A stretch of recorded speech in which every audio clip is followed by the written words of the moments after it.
Grok is kind of usable, like one time. Yeah. Anyways. So this is basically the thing I wanted, like a new deep throat. So, so by the way, like Grok has like this feature called I think deep research. How does this sound, guys? And if you Guys? and Does it sound good or no? and Does it sound good or no? and Does it sound good or no? Does it sound good? I guess this is fine. In the literature of what language? The literature of what language? Of what language? Of what language? I guess it's I guess it's fine, yeah. Testing, testing, hello, hello. Testing, testing, hello, hello.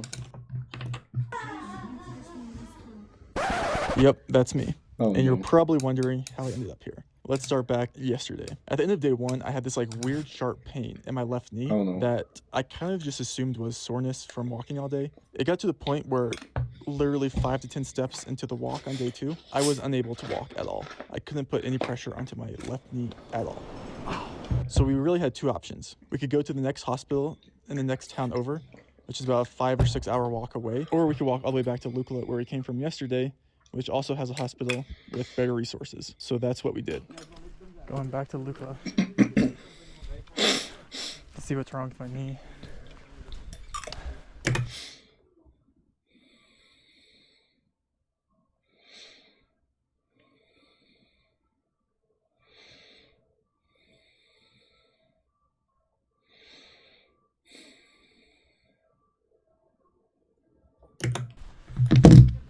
I have to walk with one arm, or one leg only.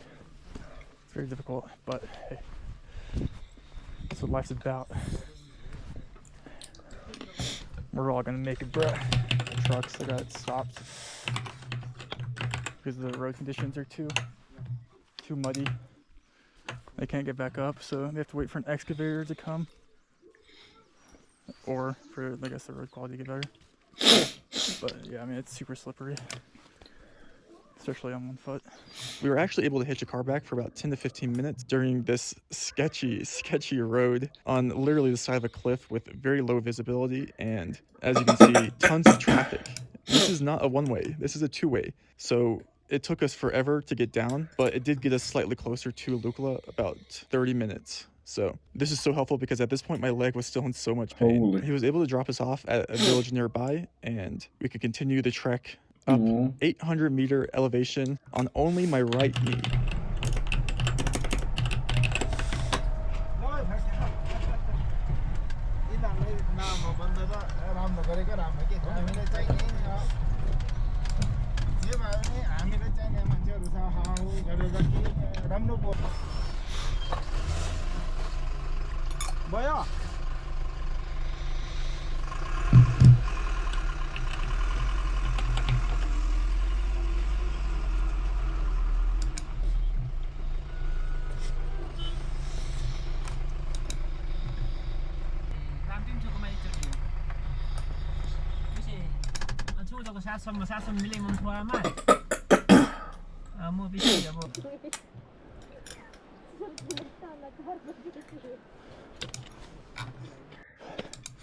Of progress made yesterday is currently being reverted. Well, even a reverse card. But hey, that's okay. Makes it more interesting. I hope I can rest and heal. Hopefully push later and do this all again. I'm not giving up though, unless I absolutely have to, because, well, the doctor tells me to, but the thing is, that's okay. It's really unfortunate because I can spend so much time training, hours and hours a week, every single day, for months, And then just once, I don't even know what happened. Slip, something. My left knee just gives out completely. And all of that. Get here to the mountain. I was unable to do it. For now. Holy moly. But you know, Er det all it's hard to complain. 200,000? Actually, I'm not gonna complain. Look at the scenery. That's man. 4-0 You hear the worse. birds chirping? Or maybe you can't actually because I'm inhaling and exhaling so hard. But you have to take what you had and keep going. Right? These are tokens, right? It's like, you So know, that's like, that were but 3. it's round 5. And you get put in like Indonesia or Russia. You gotta make a guess. You gotta try your damn best. Or the US, Western US. That's my kryptonite. You gotta at least try. You could make a plonk. It ended up being a good plonk. And you wish you never gave up. Have you guys seen that guy on TikTok that only trained one track? Oh no, what was it? That's literally me right now with my right thigh. Oh, My right glute is about to be 3 pounds heavier holy than my moly. left. After It's we in the get this context window, let's go. elevation, I think this is around like 700 meter elevation gain Okay. on 1 foot.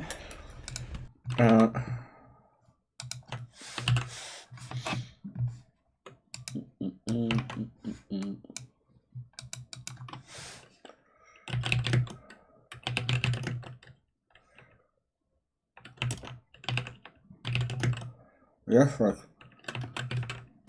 For the first cards.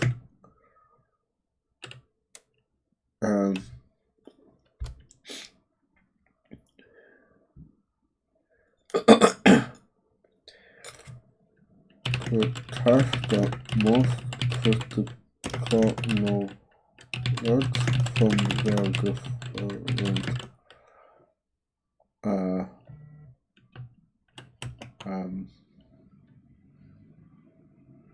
parts in this subject.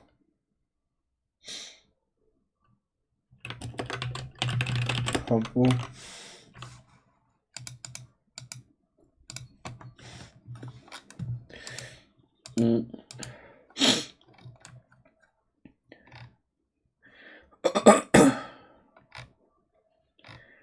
Altså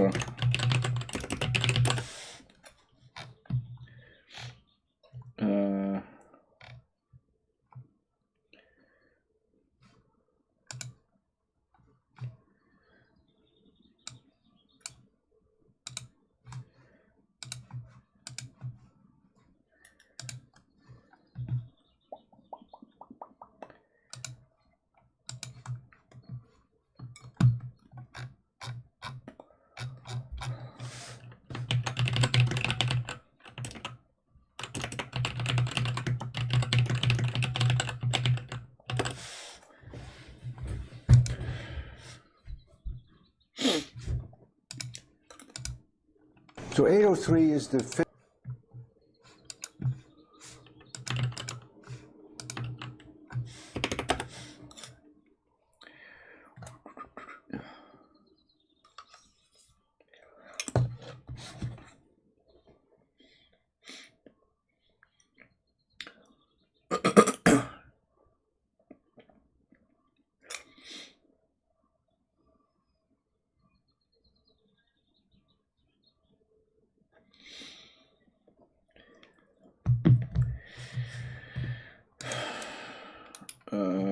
what?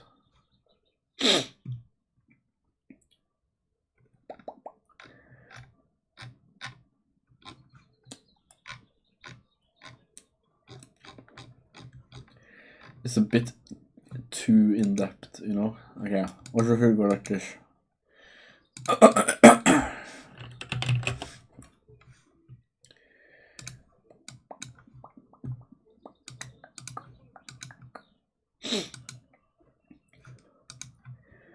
Bro, my friends in uni are so smart. I get like A's and B's, and they're like 10 times smarter than me again. Like I don't understand like how to do stuff. This is like on a whole different level.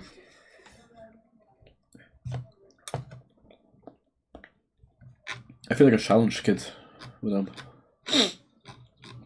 Like they're so smart they can't even help me almost.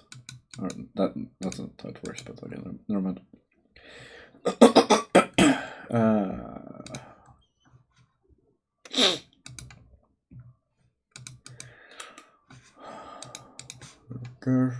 This.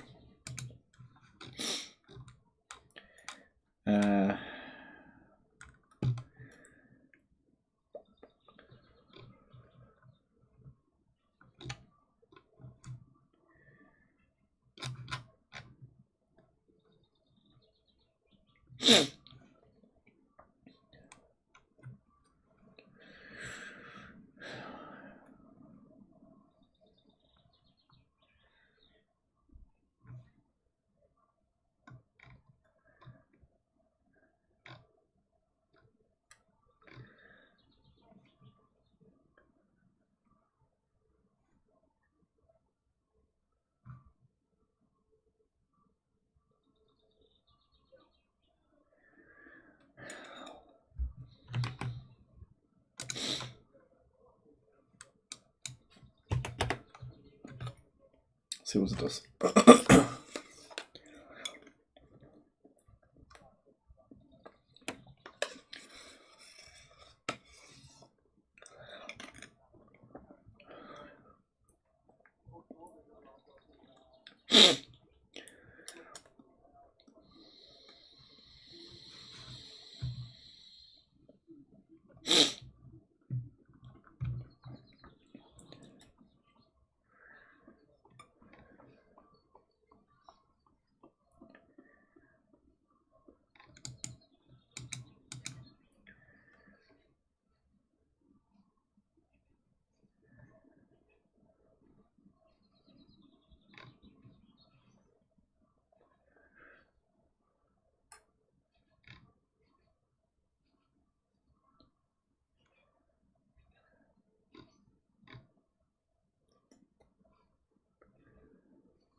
Okay.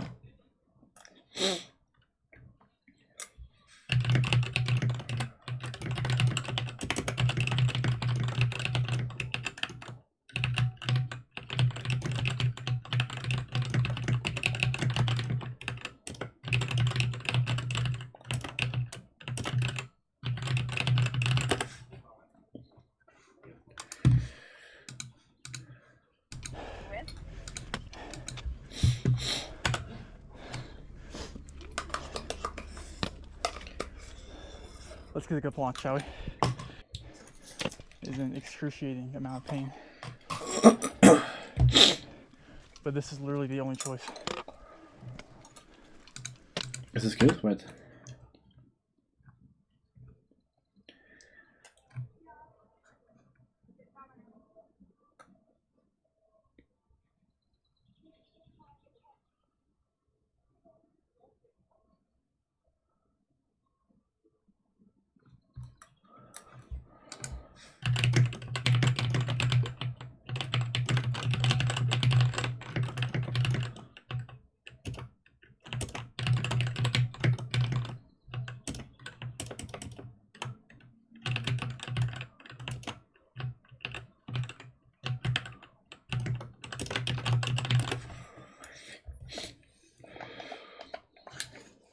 yogurts in one. They call me the yogurt criminal.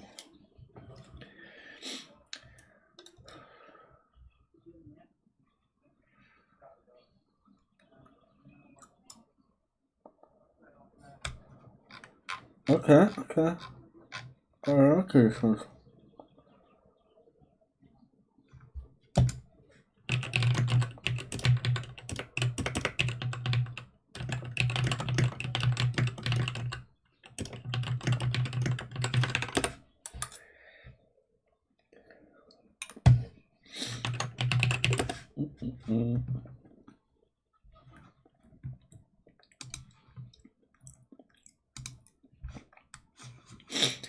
What's import?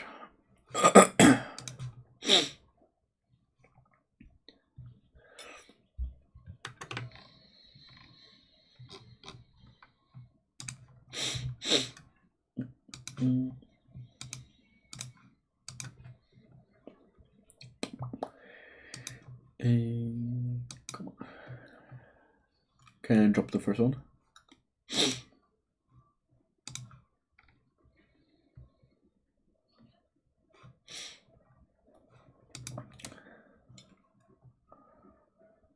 Oh no. What?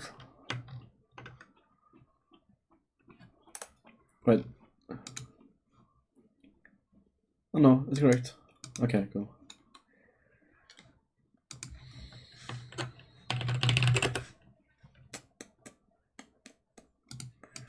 How reach?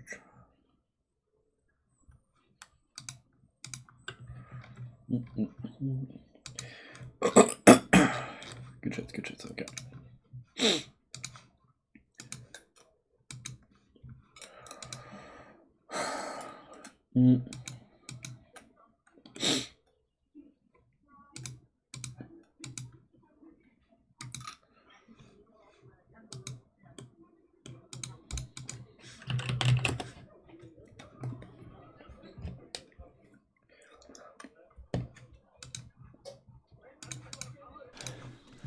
This muddy terrain. Literally no other choice. That's thunder. I hope. Could be construction. I don't know if you guys could hear that.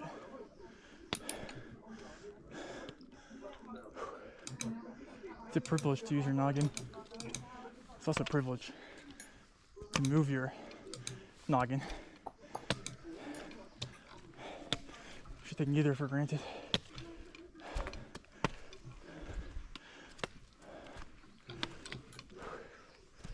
I had a moment of reflection during a weakness down there, climbing up this hill, and I was like, why? Why am I doing this? I could be in Thailand right now, living a very, very good life with everything I possibly need. Why did I fly and pay to do this? Even in hindsight, I still would have.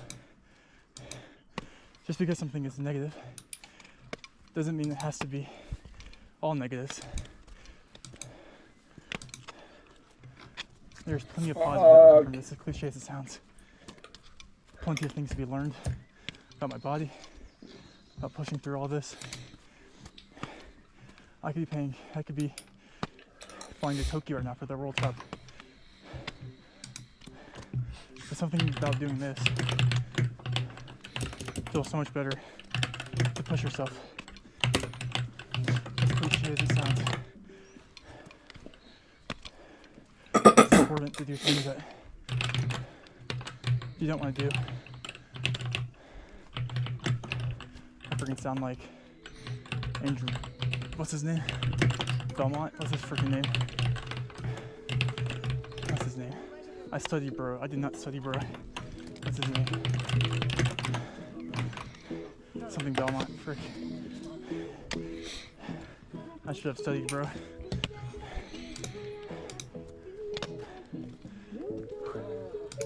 Keep going. Keep going. Hello. Namaste. Hello. America. America. America.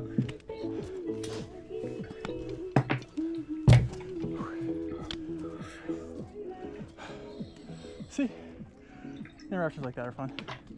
Look at Pimo down there. I don't know if you guys can see him.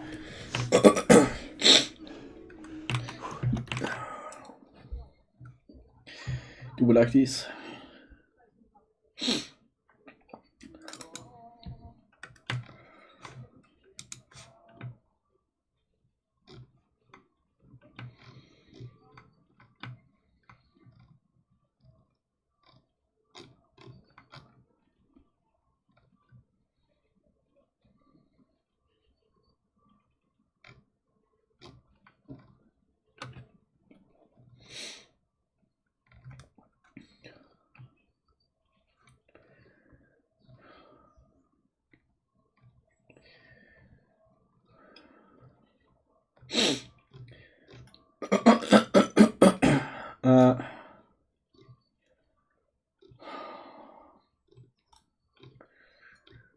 I feel like I'm not seeing enough Kirk of Loop roll and that type of stuff.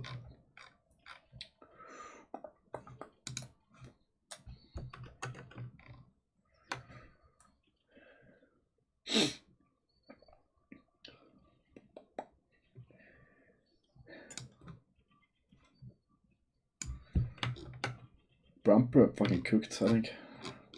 What do we do? What do we do? What do we do? I guess we just start doing the exams, no?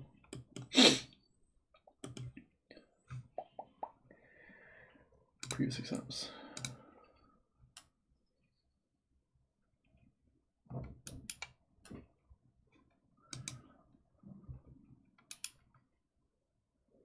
Hello?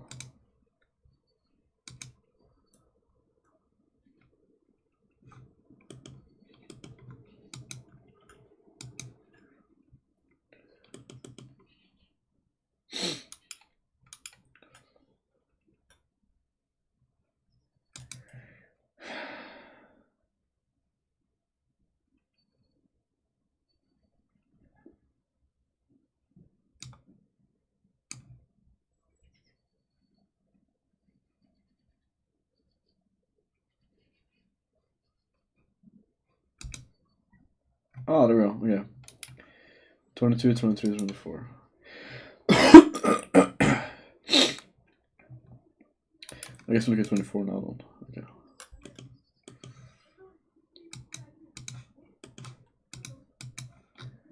Okay. we just get the PDF. That's from okay. Okay.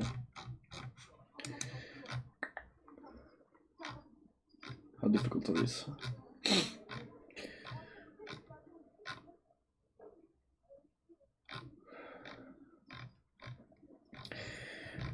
Will I get... Okay, all of these are easy, you know? But they're just a lot. Damn. Damn.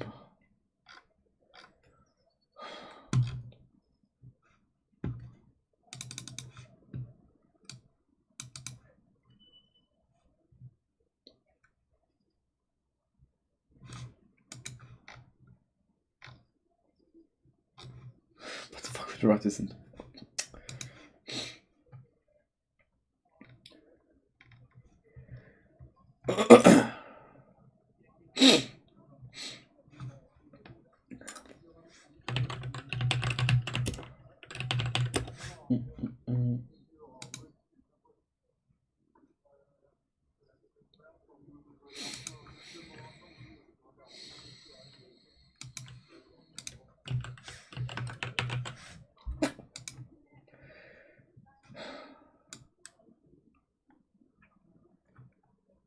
Jesus Christ.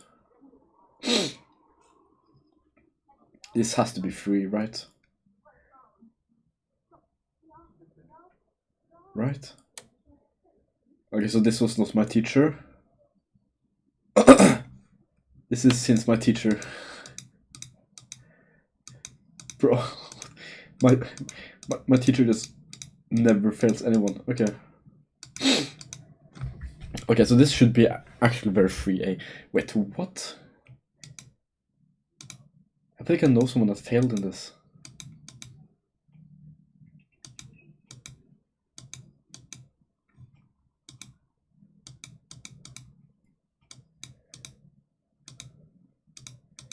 The good old times when school used to be hard.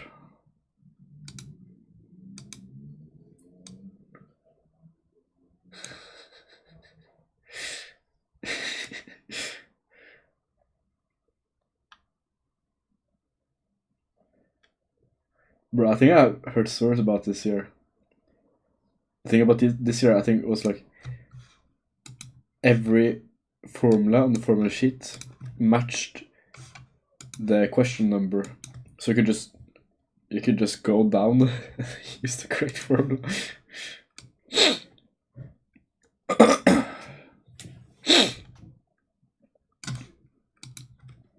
Okay.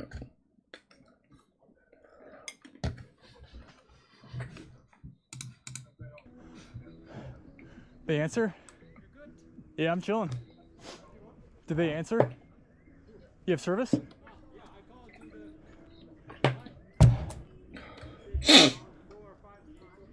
4 or 5 p.m. 4 or 5 p.m. We can make that. Yeah. Yeah. Let's come up hospital. See if oh, hello. They were open. They closed at 4. It's currently 3:13. I'm having a great day though. All things considered. Can't really complain. Could be worse. We're literally all gonna make it, bro. Every time I get sad, wait, let me have to do this. Every time I get sad, I just play this. That's banger though. To see if I'm having a we're literally all gonna make it, bro. Every time I get sad, wait, let me have to do this. Every time I get sad, I just play this.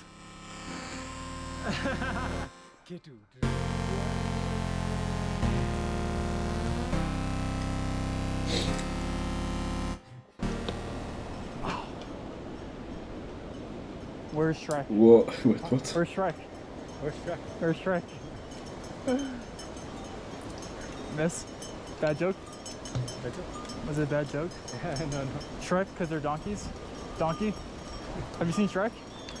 No. There's a donkey. Ah, really? Yeah. Those are horses, are they?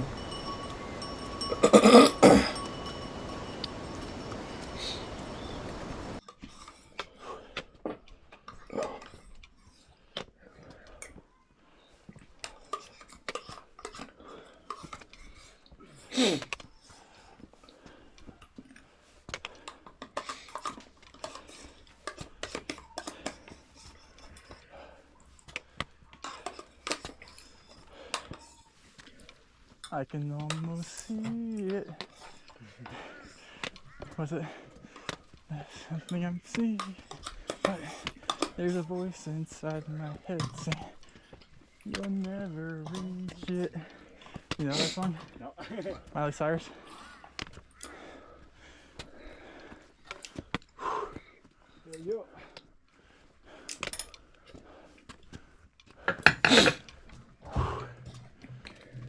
Yeah. And now ending video.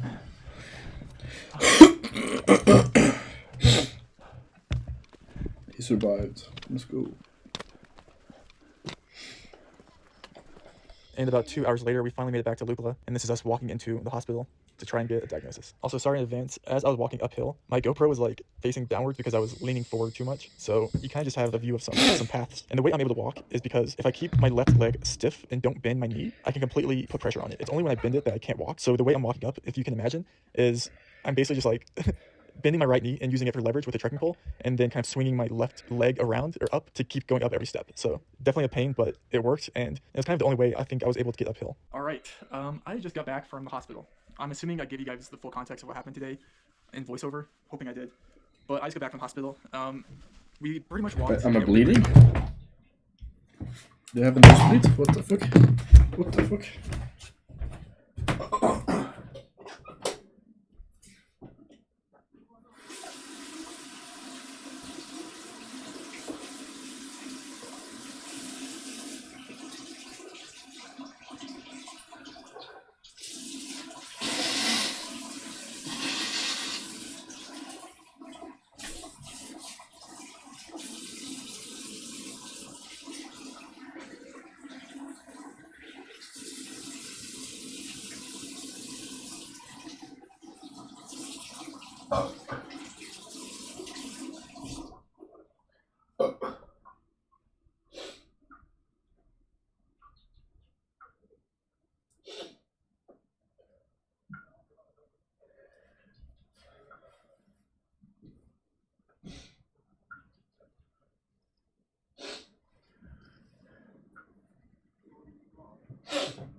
Guess we're fine.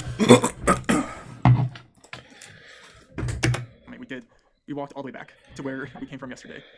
So I'm sitting in, well, this is my room for the night. Very, very nice, actually. It has its own private bathroom, too, which is super, super nice. The owners here actually knew me, so I think they maybe give me a hookup. Anyways, okay, where's the good lighting? I don't know. I'll just tell you guys what happened. Very nice hospital here in Lupla. They were amazing, but I strained a ligament. Let me just show you guys. It's weird. She gave me this medicine. She gave me two painkillers, and she gave me this like low taper fade cream. I'm not really sure what that's gonna do. Maybe, I'm just kidding. Okay, but she said I'm not allowed to continue trekking right now, which seriously sucks because and like obviously I'm gonna listen to the doctor, guys. Like I'm not stupid. She doesn't think that I should. Also, wait, let me see it. Let me put this down somewhere. Let me show you guys. This is also what she gave me. I have a full like sprain, so I don't bend my knee, because it's just every time I put pressure on my bend, it's just excruciating.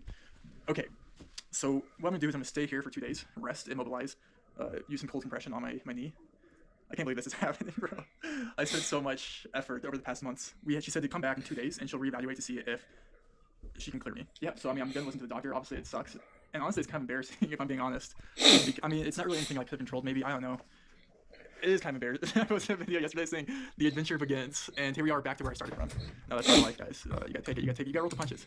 I'm still gonna try everything I can to summon this mountain within reason. There's a quote from a Sherpa. It's a pretty famous quote. That's the summit is for the ego, but the journey is for the soul. And I feel like that's a pretty.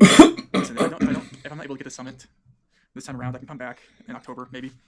But my safety is most important. I understand that. I'm not gonna let my arrogance push through and find myself in a stickier situation that I don't want to be in. But I will say, I'm gonna give everything I have to get up this mountain within reason. And if the doctor clears me, you bet I'm gonna try to get up everything. He'll do. You bet.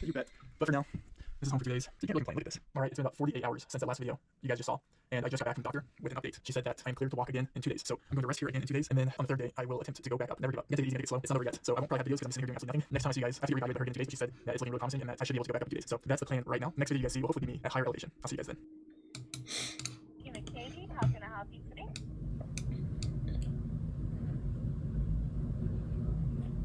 Hello? Hello, dude. I need and to totat Ors reserver room for Saturday nine here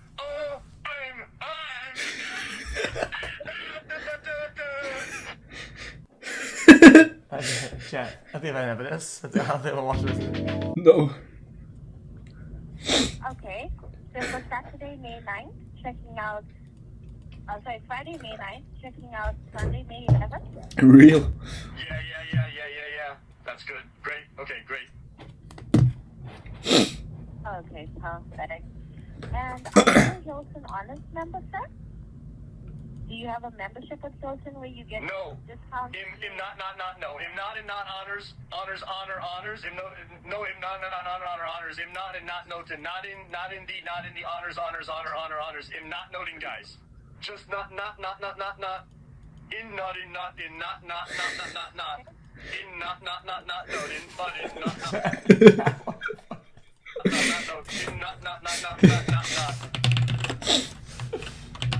Okay. Oh my And god. are you looking for a 1 king or 2 queens? A king, one king.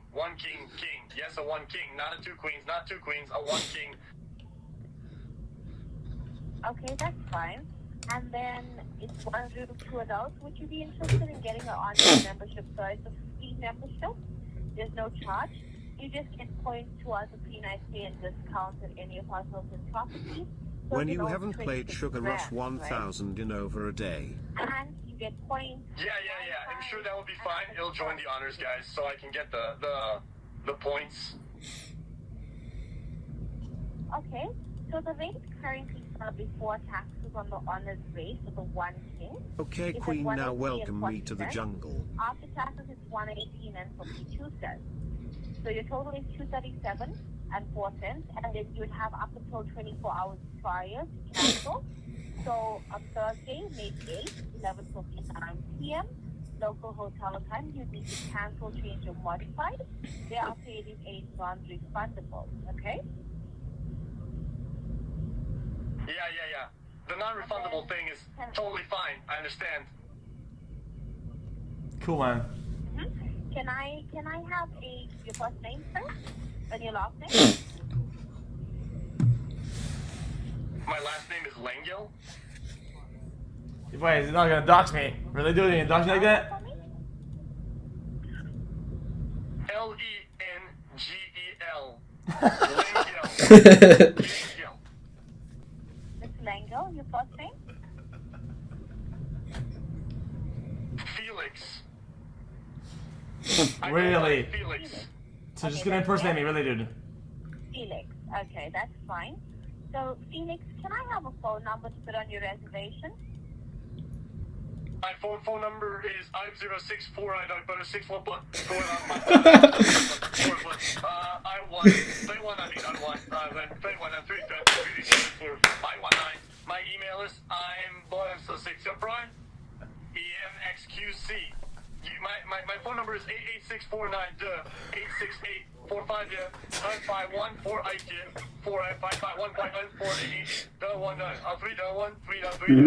Okay, so 506 860.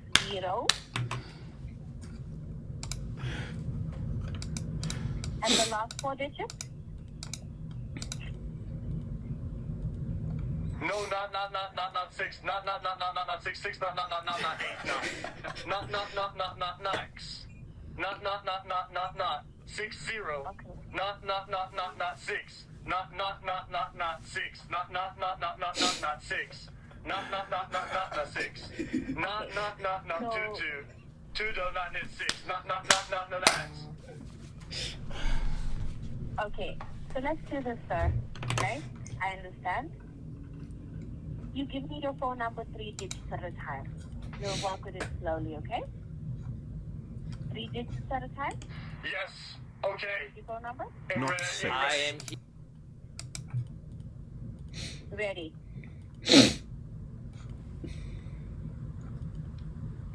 886 4928 684 352 148 821 212 3213 212 213 313 3 5 6 747 125 6219.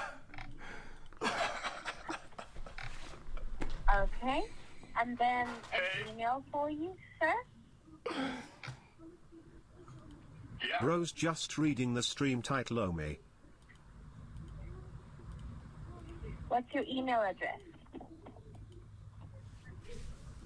It seemed.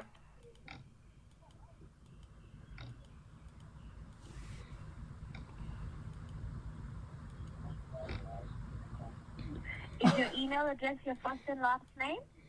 55 months of being a bum. Yes. What happened to me? That's correct. Welcome to the jungle. So, that's correct. Huh. Is it at Yahoo? Is it at... So Felix Lango at Yahoo, Yeah. or is it at Gmail? It's at Yahoo. .com. What? So Felix Lango at yahoo.com, okay? I've got that. And then, what's a billing address for you? You can give me your PO box address, that'd be fine. Or if you can give me the full address, I can work with that too. My address? Why? Yeah. We need a billing address for you, sir. We're also going to need a credit card. Bully address. What is it for? When you use your card, it's going to ask for a mailing address or a billing address. My address is 69, 69, 421, 112, 288, 288, 6, 184, 435, 208, 19 in Los Angeles, CA.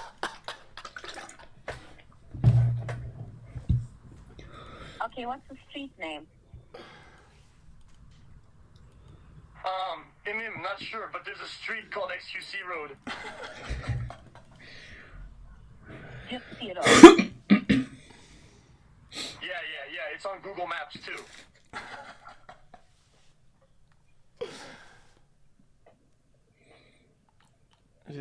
Chad, it's kind of a funny video. It's kind of feels bad because it's a real person like trying hard on the opposite side. I don't know. Hello, thank you for calling. Chad, I'm kind of conflicted about it.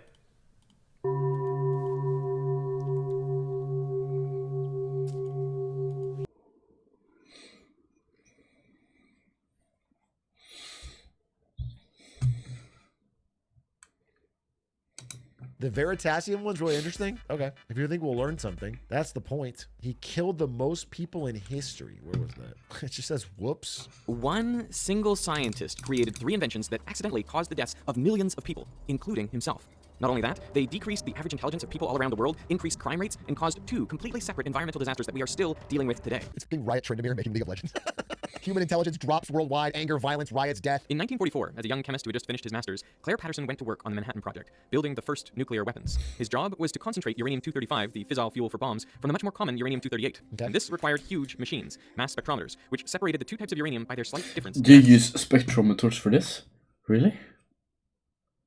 Damn, yeah. Then I know how to do it. Okay. After the war, Patterson went back to grad school to get his PhD. He picked a research project that would take advantage of his experience with mass spectrometers, measuring the age of the Earth. Okay. Radioactive rocks are effectively clocks. Uranium-238, for example, decays into thorium, and then protactinium, and then 12 more decays, until it ends up as lead-206, which is stable. The rate of this decay is consistent and can be measured. It takes 4.5 billion years for half of a sample of U-238 to decay into lead-206. Patterson's PhD project was to determine the age of the Earth by measuring the ratio of uranium to lead in primordial rocks. Okay, but what if 7,000 years ago, when God created it all, he just set a certain arbitrary amount of lead? Checkmate, okay? What if God literally just picked a ratio of lead out of his ass? Or her ass? Sure. But Patterson's lead measurements were all over the place, and they were many, many times higher than they expected. We take George's uranium and my lead. Not right, Patterson. There was lead there that didn't belong there. So where was all this extra lead coming from? That mystery would take over the rest of Claire Patterson's life and bring him to the literal ends of the Earth. Okay. In 1908, a woman was driving across the Belle Isle Bridge in Detroit when her car stalled. A passing motorist stopped to help. In those days, cars needed to be hand-cranked to start. He knelt down and turned the crank, and the engine roared to life, a little too suddenly. The man couldn't get out of the way. The crank handle hit him in the face and broke his jaw. He died as a result. What a freaking terrible way to die. That's crazy. That's why you never help women. That's the lesson. If you try to help women, you will die. That's, I believe, the takeaway. I think that's what, damn, that's why chivalry is literally dead. That's crazy. That sucks. What a terrible way to die. His name was Byron Carter, and he was the founder of his own car company, so he was well connected in the Detroit auto scene. Damn, what an aura loss to be like, yeah, I'm kind of a car guy. Okay, he's been long enough dead, we can make fun of it, right? To be like, yeah, don't worry, man, I'm a car guy. Don't worry, actually, I'm my own car company. Play off! That's crazy. That is just a crazy aura loss. He counted among his close friends the founder of Cadillac, Henry Leland. Leland was so distraught over his friend's death that he resolved to eliminate hand cranks from his vehicles. Leland hired Charles Kettering to create a self-starting car, and by 1911, he had a working prototype. The world's first crankless car was the Cadillac Model 30. It was much more powerful than cars before it. It had a top speed of 45 miles per hour and 40 horsepower, double the Ford Model T. The Model 30 was a huge success for Cadillac, doubling the company's annual sales. But it had a problem. It was deafeningly loud. In internal combustion engines, a piston compresses the fuel-air mixture, which is then ignited by a spark from the spark plug. The expanding hot gases push the piston back down. The problem with the Model 30 engine was it compressed the fuel-air mixture more than previous models. So much, in fact, that often the fuel would spontaneously combust before the spark from the spark plug. So rather than orderly, perfectly timed explosions, you'd get multiple haphazard combustions leading to turbulent pressure waves inside the cylinder. The resulting sound led the problem to become known as engine knocking. I wasn't right there. I didn't know that's what engine knocking did. I didn't know the sound. When you hear that sound, I did not know that's why it happened. That's cool. Knocking wasn't just hard on the ears, it hurt the engine's performance. It reduced power output and lowered fuel efficiency. The vibrations also damaged the piston and walls of the cylinder, shortening the life of the engine. The good news was that engine knocking could be corrected by changing the fuel. Different fuels can withstand different levels of compression before detonating. N-heptane, for example, will spontaneously combust under only a little compression. Isooctane, on the other hand, can withstand a much higher compression ratio before it auto-ignites, so it's much less likely to cause knocking. To quantify how much compression a fuel can withstand, scientists came up with the octane rating system. They arbitrarily set isooctane a rating of 100 and N-heptane a rating of 0.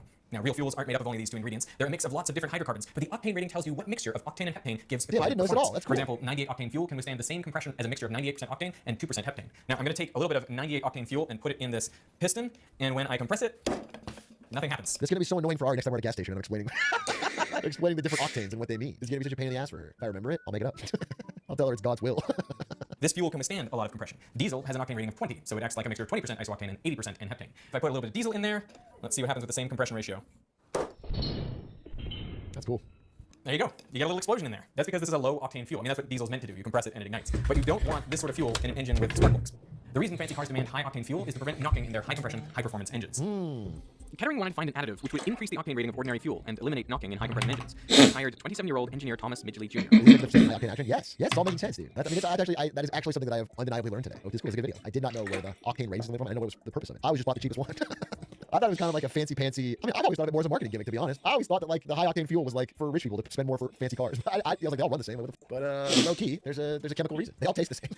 No, that's where you're wrong. No, I think high-octane has a little bit of a sweeter, crisper taste. Okay. Midgley experimented with all sorts of compounds, from melted butter and camphor to ethyl acetate and aluminum chloride. He later wrote most of them had no more effect than spitting in the Great Lakes. Ethanol was an interesting exception. It did stop the knocking, but you needed a lot of it, about 10% of the fuel mixture for it to be effective. That much ethanol would be expensive and hard to turn a profit on. And Midgley was really after an additive that was cheap, easy to produce, and effective even at low concentrations. It wasn't just that ethanol was slightly more expensive. After all, ethanol is commonly used in gasoline today. But ethanol was already widely known at the time, which meant it couldn't be patented by Midgley. This meant he wouldn't make anywhere near the amount of money with ethanol that he could by inventing something completely new. So he kept trying. Then he hit on tellurium. It worked wonderfully as an anti-knock agent, but it had a terrible smell. You couldn't get rid of it by changing clothes or bathing. His wife was so offended by the stench that he had to sleep in the basement for 7 months. Midgley wrote, "I don't think that although this doubled the fuel economy, That's funny. Something just said lol fartriok. Do you think that was me on the screen? Do you think I invented tetrium? What are you talking about? And also, even if I did, it doesn't mean I'm farting. You think I farted so much and then blamed it on the It's so funny. Imagine this dude actually just fucking reeked and he blamed it on tetrium. So his wife. What if there's a chemical that could have like drastically increased the global fuel economy, but we never found out about it because this guy kept ripping ass? No, babe, it's the tetrium. I'm actually a scientist. No, it doesn't look like me. I have a beard. On December 3rd, 1921, after 5 years of working on the problem, Midgley found what he thought was the perfect solution. Lead. Tetraethyl lead. That's a lead atom right there in the center. This additive was exactly what he was looking for. It stopped the knocking, it didn't smell, it was cheap to produce and readily available. Best of all, you only needed 1 part in 1,000 for it to be effective. In a call to Kettering, Midgley said, "Can you imagine how much money we're going to make with this? We're going to make $200 million, maybe even more." That is over $3 billion in today's dollars. Now, for this discovery, the American Chemical Society gave him the prestigious Nichols Award. He thought he was going to get $200 million and only got 1 nickel? Broke ass? He invented the process for making tetraethyl lead, and they called their new additive. Is this where unleaded gas comes from? This is where we're getting. They made no mention of lead. Then they teamed up with 3 of America's largest corporations, General Motors, DuPont, and Standard Oil of New Jersey, to form the Ethyl Corporation. Their marketing was brilliant. No man can look at the amazing record of accomplishment here in this research division without confidence that these men are going ahead with an eye to the future, looking for new facts and principles which will make things better and make life easier for all of us.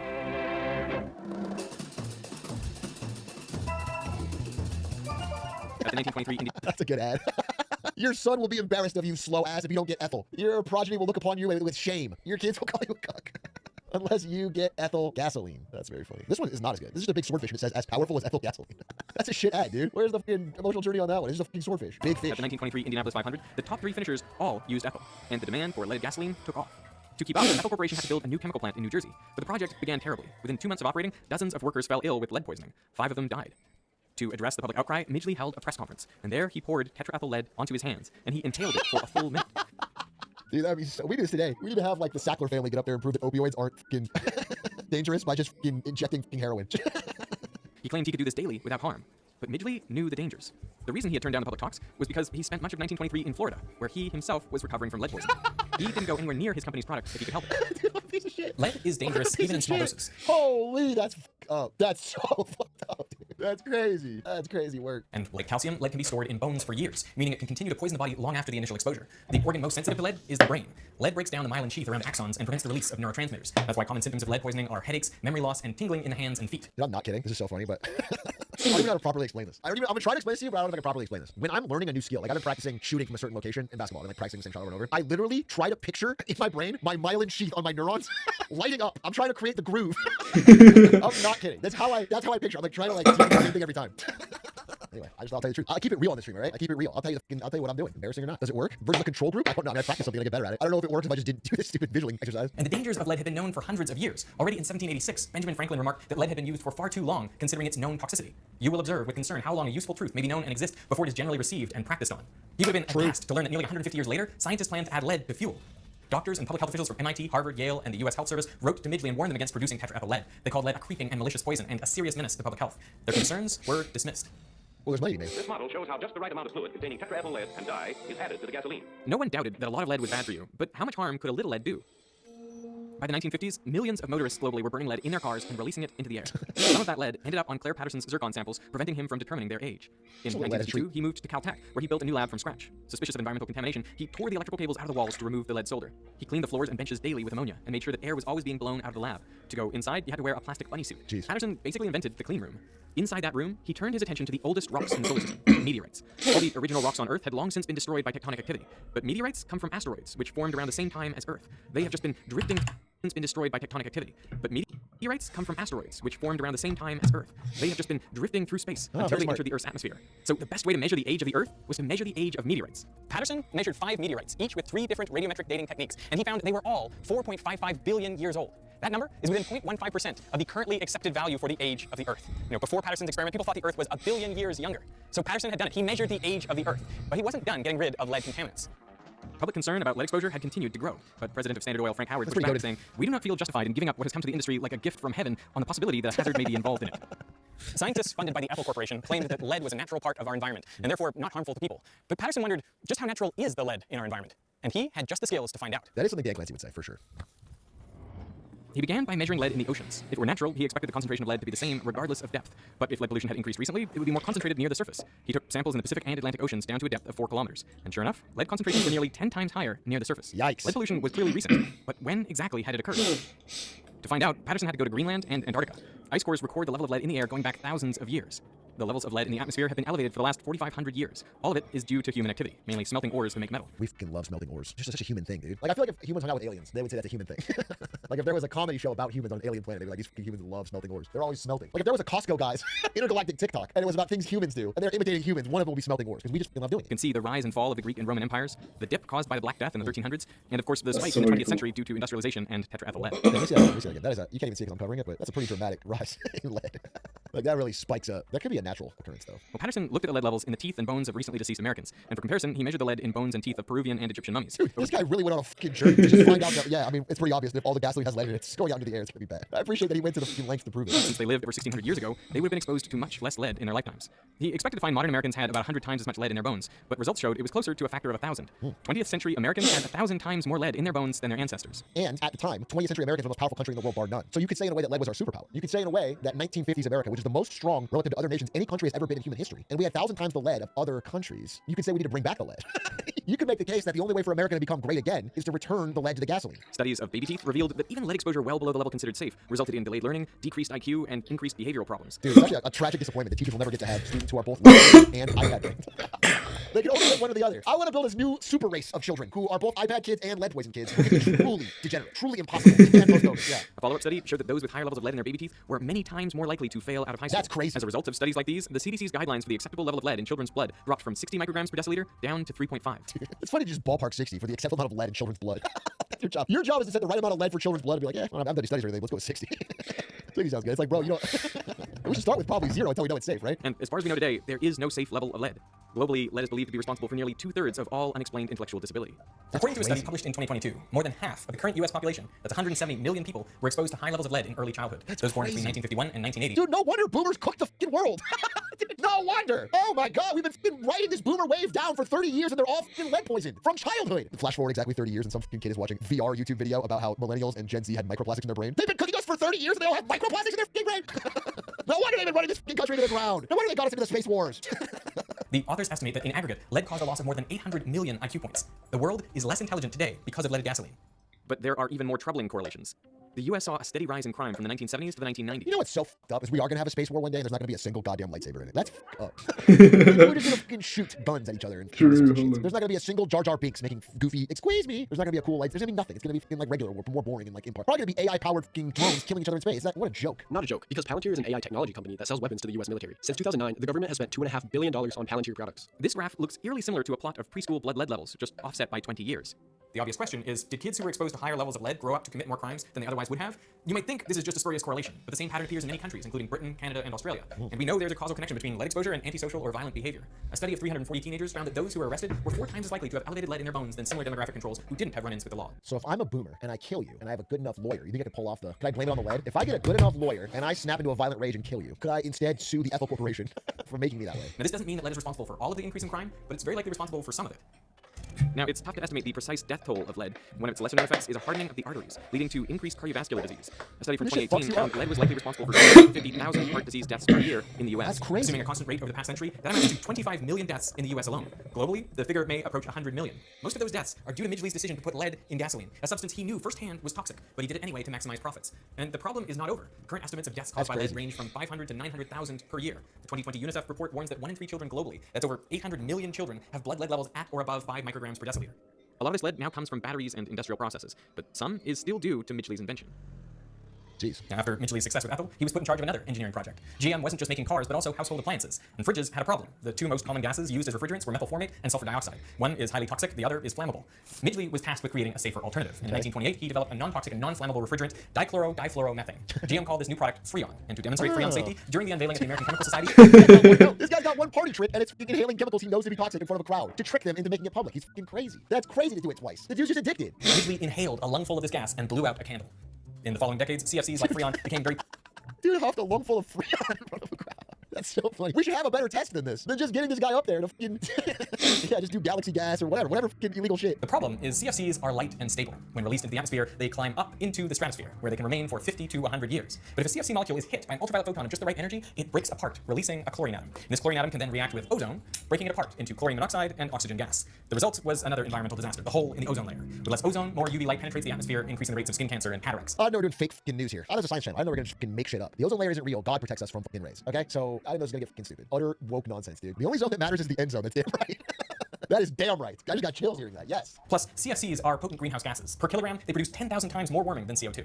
The historian John McNeill wrote that Midgley had more impact on the atmosphere than any other single organism in Earth's history. An agreement to phase out CFCs, the Montreal Protocol, went into effect in 1989. And the ozone layer is now showing signs of recovery, although it'll take many more decades to fully recover. In 1940, at the age of 51, Midgley contracted polio and became physically disabled. So to help him get up, he devised a mechanical bed controlled by a series of ropes and pulleys. On November 2nd, 1944, while using the contraption, he became tangled in the ropes and died of strangulation. His death was officially ruled a suicide, and some believe it was because he felt guilty about his invention. Thanks to the work of Claire Patterson, it became clear that the lead in our environment is not natural. Burning lead in combustion engines spread the toxic element across the planet, into the air, oceans, the snow at the South Pole, and even our bones. Japan was the first to ban leaded fuel in cars in 1986, but other countries soon followed suit. Algeria was the last to do so in 2021. They wanted to be sure. Damn. That's when you leave the party after the lights are on, dude. That's late. 2021 is late, Algeria. If you're banning leaded fuel post-COVID, that's crazy. The UN calculates that the elimination of lead from gas saves over 1 million lives per year and $2.45 trillion. Wow, much more important than lives. Leaded gas is still used, by the way, in piston-driven airplane engines. That's now the largest source of lead emissions into the air in the US. You will observe with concern how long a useful truth may be known and exist before it is generally received and practiced on. When I first learned about Thomas Midgley and Claire Patterson, I was amazed by how much harm or how much good a single person could do to the environment, which brings me to the sponsor of this video, Ren. Check it out. That was a good video. That was my favorite Veritasium video I ever watched. I thought it was paced well, and I learned at a steady pace, and it was relevant. I liked it a lot. You know what I'm gonna do? I'm gonna stop huffing lead every night. I'll tell you that. Well, I'll cut back on. I'm not gonna stop it because it makes me feel good, but I'm gonna cut back. That put a whole new perspective on that hobby of mine. Everybody working at the mall in this country, are they all Is everybody who's got... Yeah, I think a lot of people are really dumb. Half the people are dumber than average. Doing the math, that checks out. If you really believe that these people are all then you have no place in the discourse going on about the future of this country. You are just a computer guy. And I don't think you really believe that. I hope to God that you don't. Everybody working at the mall in this country, are they all Here at Worlds, after our second game, the longest game of Worlds 22, and an early lead for T1 was thwarted by DRX. Atrioc, how do you feel about that game? Shut up, dude. You gotta stop doing this. Fuck you, fuck you, fuck you. You said earlier your ideal universe was at game 5 that T1 wins. Why are you so upset now? I'm gonna kick you as hard as I can if you stay in my range. In 10 seconds, I'm gonna kick you as hard as I can. I'm scared, ladies and gentlemen. I am here at Worlds. Only Phillips who slept with 100 man 24 hours says he hooked up with Facebook. The Negro head only comes in the half sizes. One of the many interesting things about the Negro head. Everything seems important. Well, no Negro heads here. We have a test which is foolproof. More tests? In some delicious beats. The Negro cannot resist the beat. It is drawn to it like flies to chaser. Yes, I have wasted your time. Just one more thing. I'm curious as to how you feel about this catch toy. Jiggly diggly. Nothing? Well, that's embarrassing. I'm sorry for bothering you. You are obviously not Negroes. Of course we're not Negroes. This is a no Negro zone. Thank you, gentlemen. Ain't no that. Aaron Schnitzel Nazi. To the Dusseldorf Schnitzel Nazis. Yes, I am. How's your Aunt Frida? Aunt Frida, she is still fat? I don't recall her being fat. The Negro head only comes in the half sizes. One of the many... One of the all-time most incredible gifts is Kevin spilling the chili. Yes. When you spilled the chili, I've always wondered how long it actually took to clean up that mess. So, by the way, first time anyone has ever thought or considered that. You know, we did a lot of prep for this scene. Obviously, it was going to be messy. And I got kind of pulled aside. Again, I remember really specifically from the set decorator and the props department. And they came to me and they're like, hey, so we have 3 gigantic pieces of carpet. They're like, we could only get 3. So you got to help us out. Like, we have to do this in 3 takes or we're dead. Like, there's nothing to be done. As I got it in 1, thankfully. One take. But I don't, what they didn't really consider was cleaning me. Like there wasn't 3 of me. Hello. I really don't think I could have gone again. That's what you said. People sometimes get afraid when I share something that to them was. I'm the master procrastinator. Holy.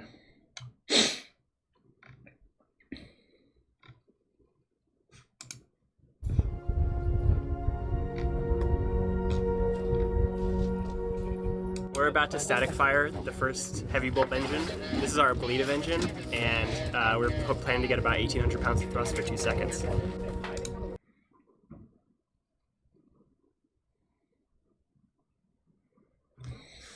That's weak as fuck. Wait, pounds of thrust. Wait, okay. So that's M. A is 4, so you want of thrust. 1,800 pounds of thrust. Is that after? Okay. I'm trying to figure out what 0 divided by 0 is for 3 days, and I'll figure it out technically. There's no way I've been working on that for 3 days. What?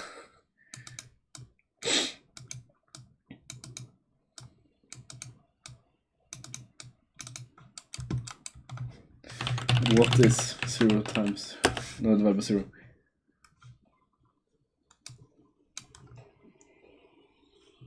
What do you mean? Like, what? Okay.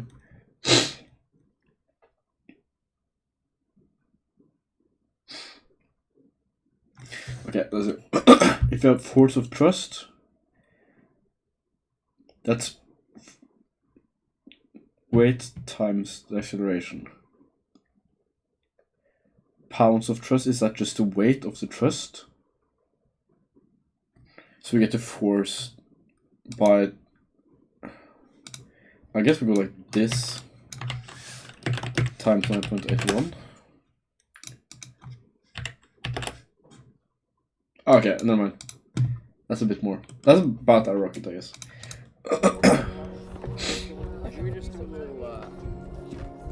I think we're 7,005. Okay, awesome. We're gonna begin purge. Is it liquid? It's literally a full body experience, right? Because you can feel the pressure waves coming at you. You can now see the light. You know, you can like just hear the reverberations. 5, 4.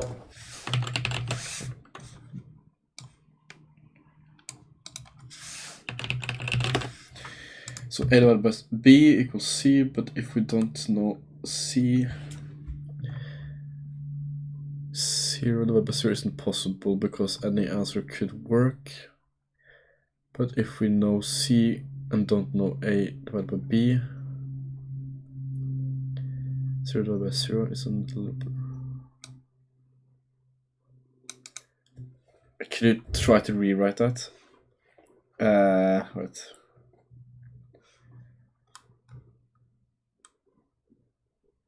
What is this? It is. We also have some glass fiber. Holy, okay. What are you even saying? So if A divided by B is equal to C, but if we don't know C,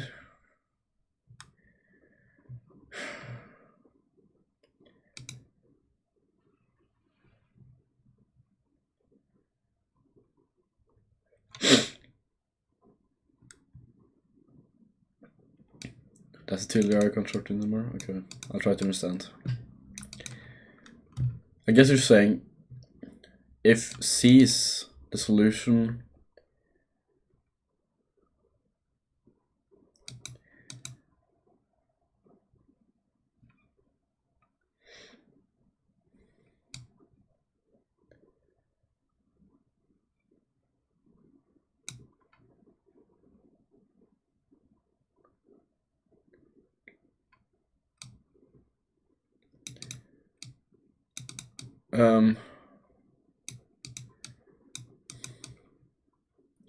I've never heard anyone say it like this. 0 divided by 0 is never a solution.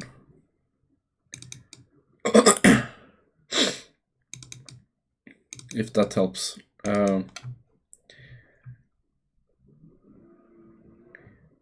So 0 divided by 0 is never an eligible equation, basically. It's just not allowed. It's the same as saying like you can't like you'd be like x is equal to 7 divided by cats. Like this doesn't make sense. That's the same as 0 divided by 0. The thing doesn't make sense. It's not a thing. Right. 3, 2, 1, igniter. Smoke. Nah. Damn, that was. It's pretty much the same thing. What?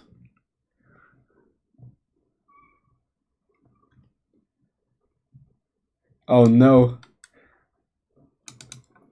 Wait, they're basically doing the exact thing we're doing. The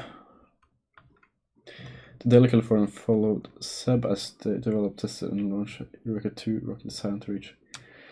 Well, it's 2026. Oh no, they might actually beat us. Oh fuck. Okay. This is because 4n divided by 2n equals 2. And the reason 0 doesn't have an answer is because you could input any number and it will be right.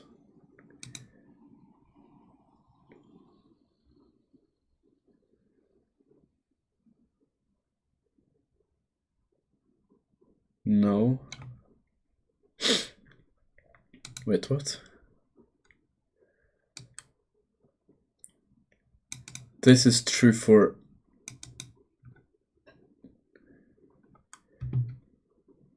okay,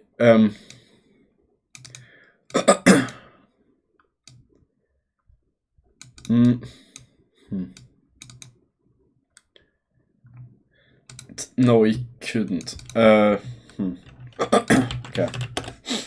Your equation, right?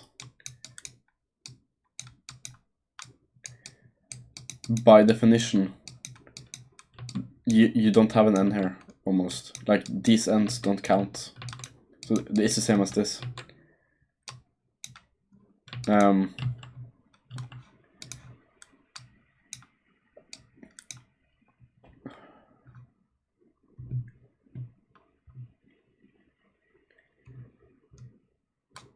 So, like, this does not equal to 2. This does not equal to 2.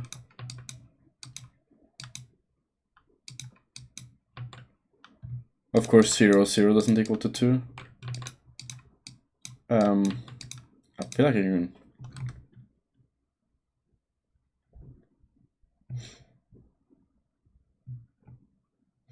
I think those are the only ones.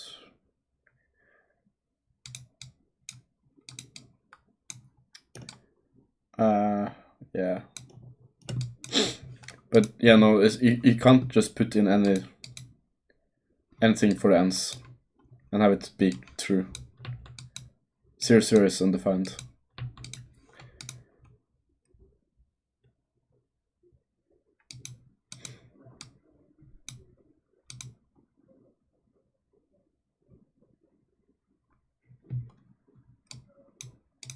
Yeah, I didn't add something.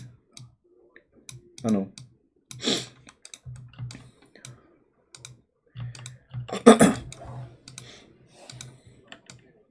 Like, what are you not understanding, I guess, is a better question.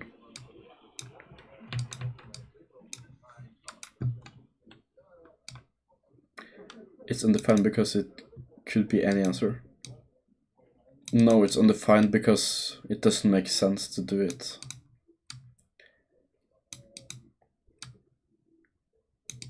Like The expression doesn't make sense.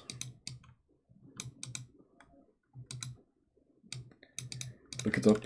Okay, maybe I'm wrong. I guess we can go chat.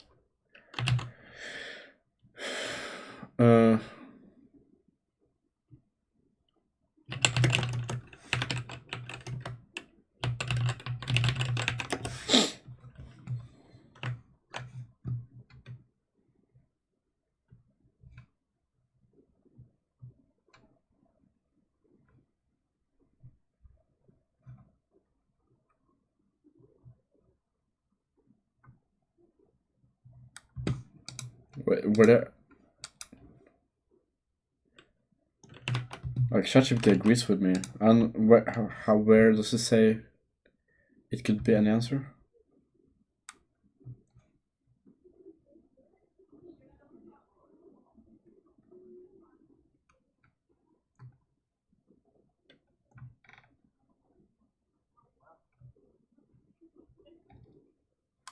You mean this thing, sort of?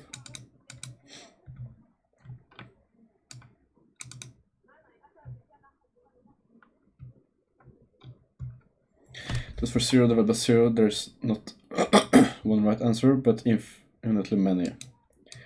Every real number multiplied by 0 gives 0. Because the division must give a unique result, 0 divided by 0 is undefined.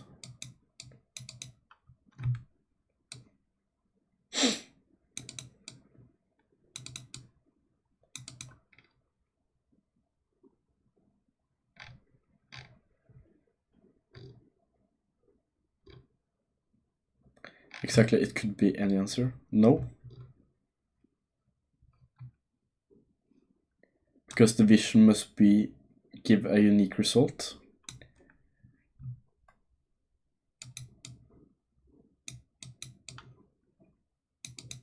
This sentence makes it so you're incorrect.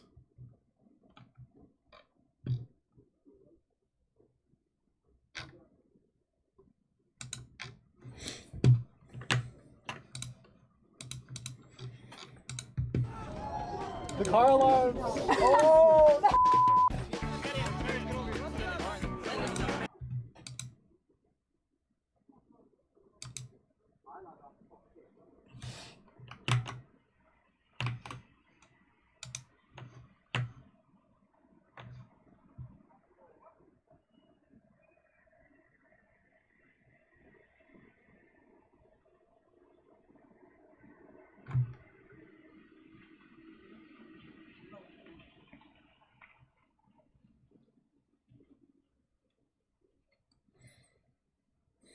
I'm trying to understand you, but I think I'm still correct.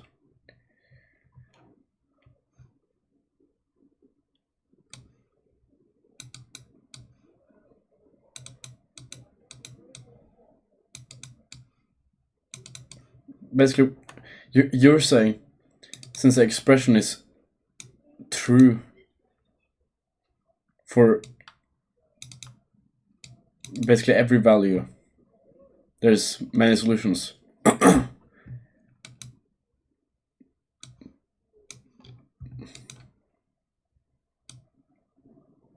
But the problem with that is that we sort of just define it.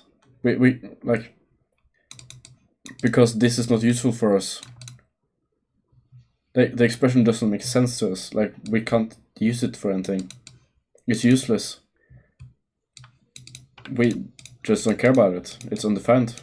It doesn't help us.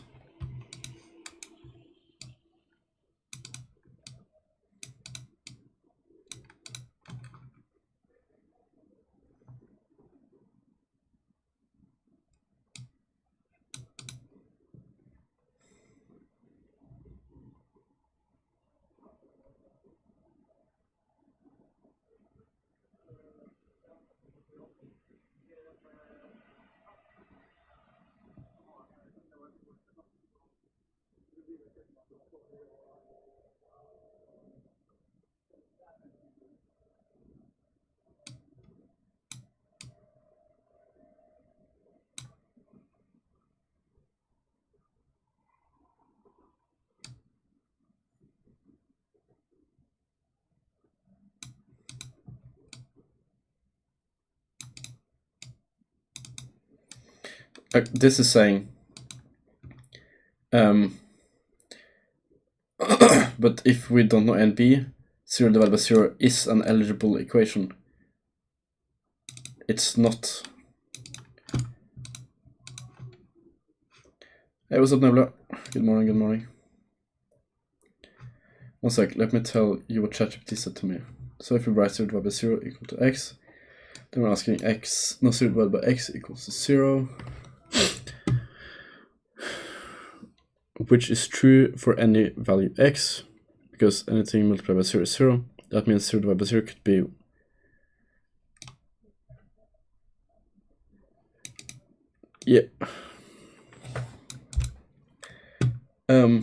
but the problem is that in math we just, if we get this expression to begin with, we just say it's undefined, we don't care, it doesn't work.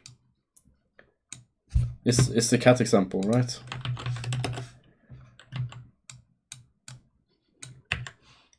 We get an expression that says like x is equal to 7 divided by cats. Like, we can't do anything with this, then we just don't care. We say x is undefined. Basically, if we graph the errors, or graph the possible solutions, you'll never get to the solution.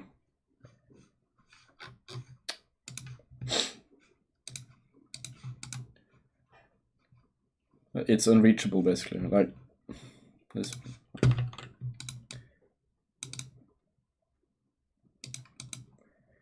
Yes, by itself it's undefined, but it's a possible equation for all numbers.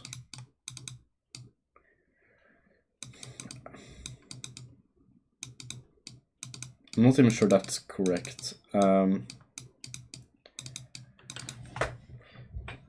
Would that follow?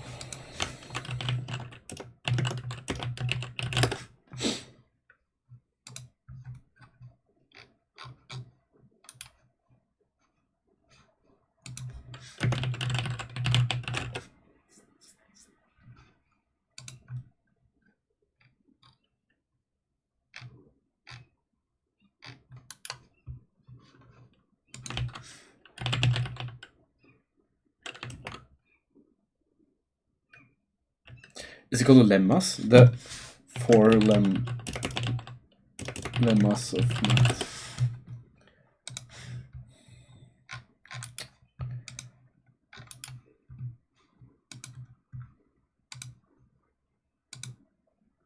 What the fuck is those fundamental axioms called?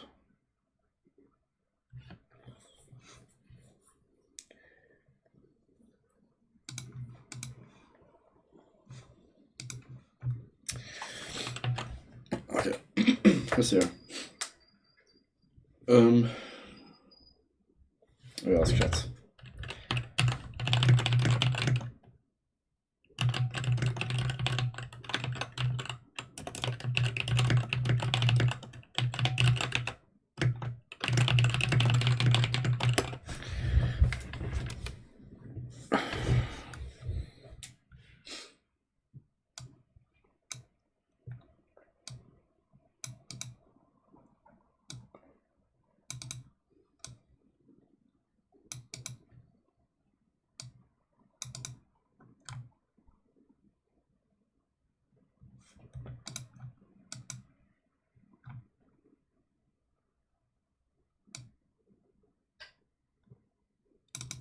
But isn't it just undefined, Nebula?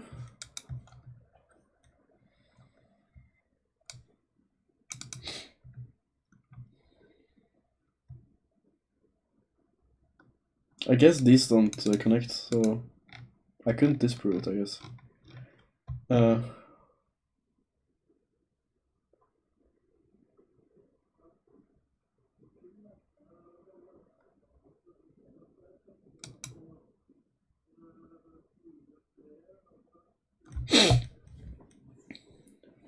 Zero is the first number. Zero is a natural number.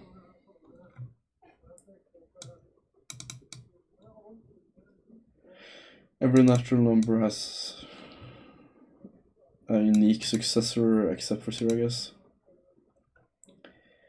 If distances is equal.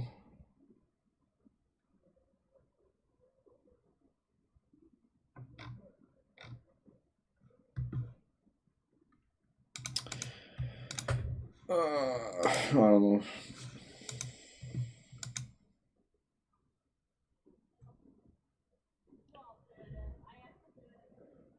Also, if you took 0 divided by 0 and cross multiply it with any other fraction, it would always equal the other fraction. The problem is when you get 0 divided by 0, you usually stop. You don't.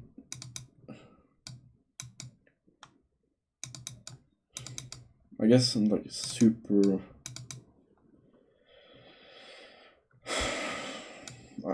I guess this is outside my understanding, I guess.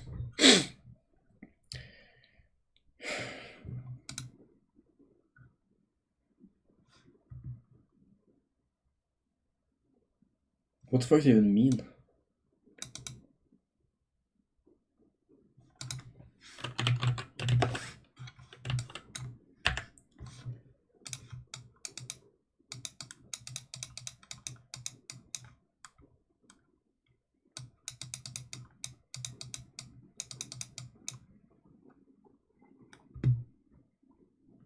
Do you mean like it's always gonna be 0, 0? Or like, was there more to that?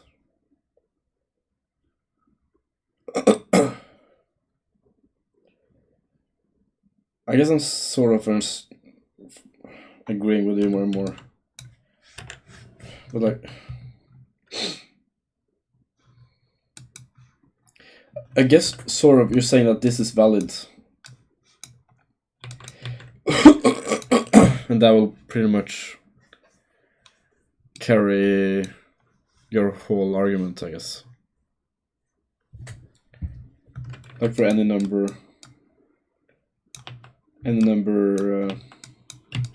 holy shit.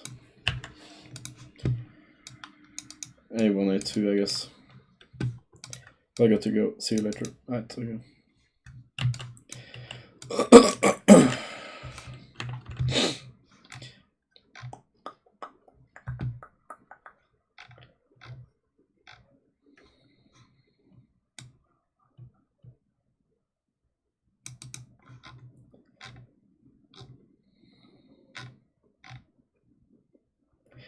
It's so unfair, you know, Nebula. We have the same.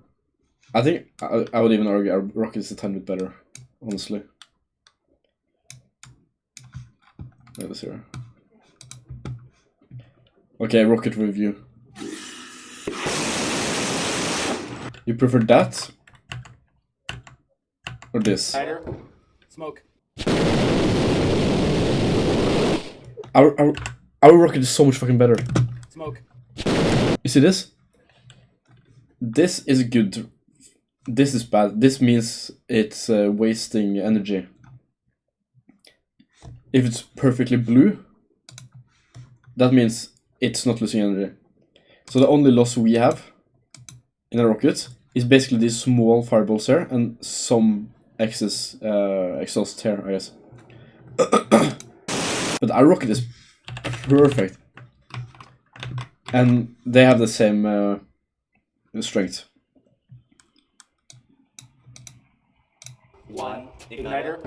Smoke. Like our rocket is just better.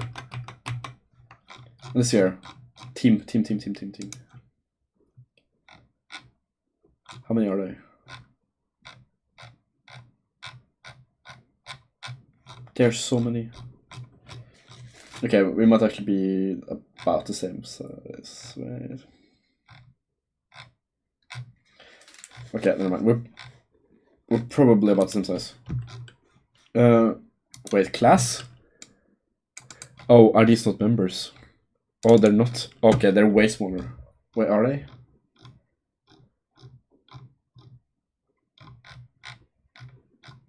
Okay, I guess we're a bit more members. But anyways, look at their sponsors. Blue Origin, Berkeley, TP-Link, HP. Okay, I don't know those.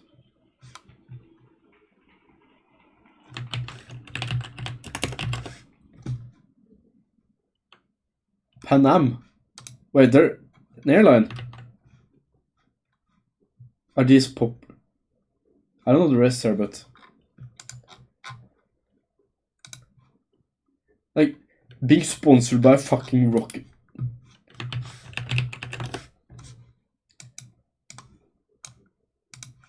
We're sponsored by like they mass produce ammunition, like hard steel ammunition. They make parts for planes, and that's pretty much it. These will help with like this is the CADing software we use, and these are just like they gave us a computer, they gave us a course. And we have a better rocket. I'm just saying.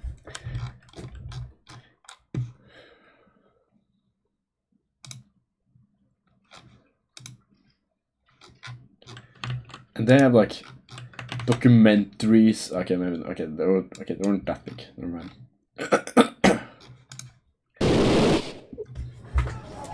The car alarm! Oh! SEB stands for Space Enterprise at Berkeley. The folks that started this humble organization did so with a degree of masochism. They saw folks that started this humble organization. We use the same CADing program.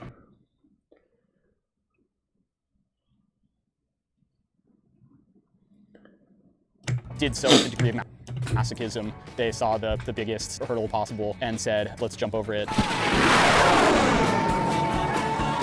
So far, there hasn't been a college team that sent a liquid field rocket past the Kármán line. So SEB's at least like overarching mission is to build that liquid rocket, get past the Kármán line, and get it back. It's like been guaranteed. The problem with student rockets that are liquid is that you don't really get enough propulsion. So for liquid rockets, you need to make them very, very big to reach the Kármán line.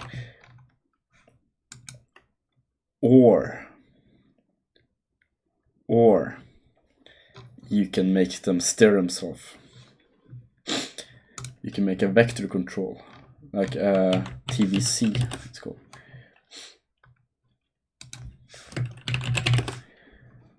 Thrust vectoring. You can steer the rocket. That means you can fly it very slowly upwards. With a very small engine, but massive amounts of fuel.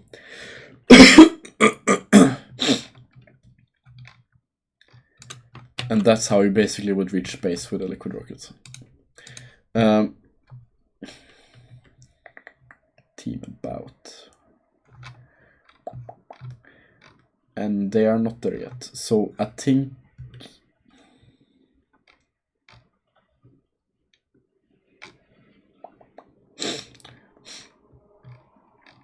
and to my understanding, there's not been any liquid TVC rockets that are student made yet. They made an AREG? Oh no, really? We failed to do that. That's so cool.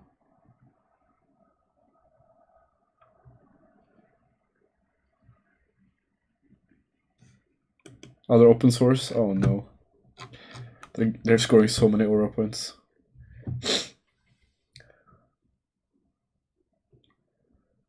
I know they're doing thrust vector control. No.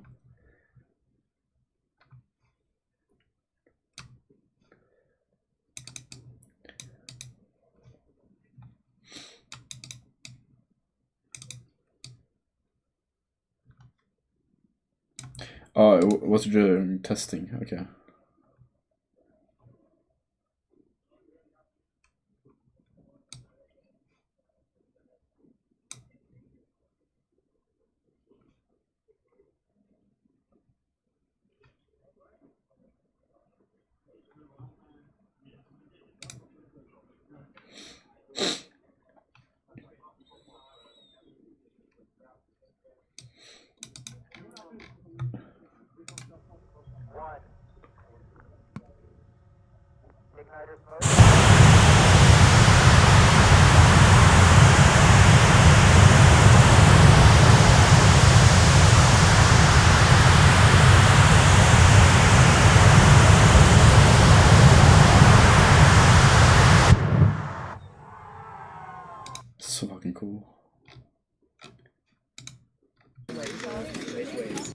ready. I will open tank vents to fully vent. I'll let you know when that happens. Yeah, so my tank is full.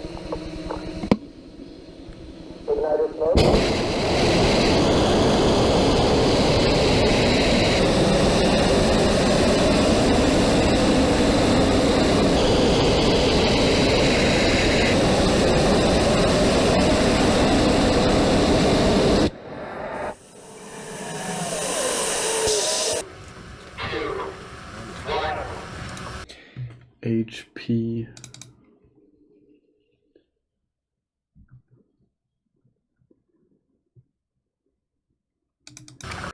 They have so many more sponsors. Oh no. Oh, 15,000. Oh no.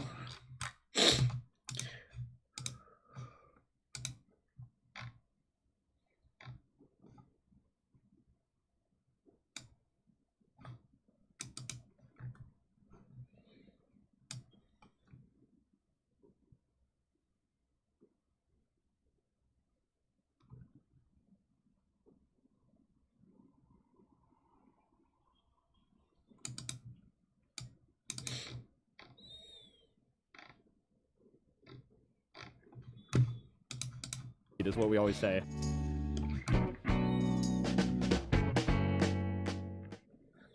So here's the rough timeline. Rough timeline. RFS stands for Richmond Field Station, and in it we build our rocket.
Where's the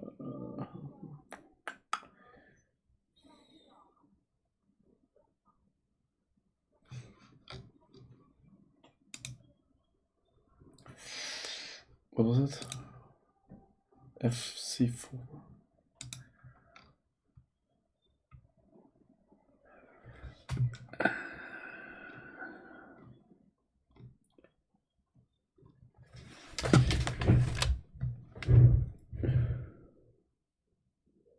I feel like I've seen this before. I think it might use the same sensor.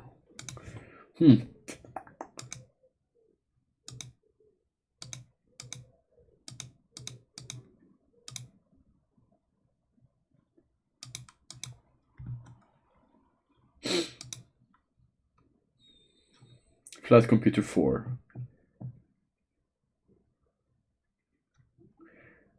PT board.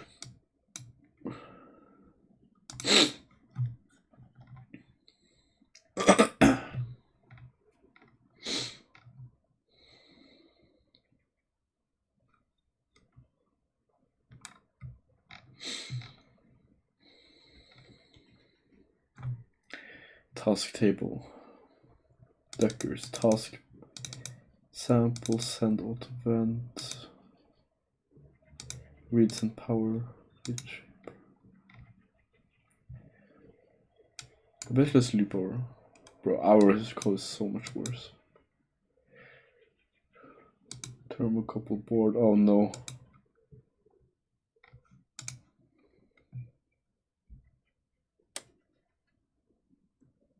This is the same thermocouple. What? I've actually made this exact same thing. Wait, how did they do it? Is it calm?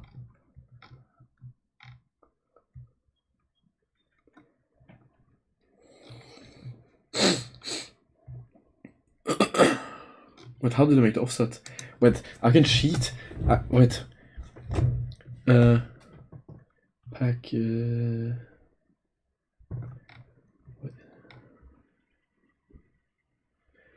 I don't know C++ well enough. Holy shit. They have a lookup table.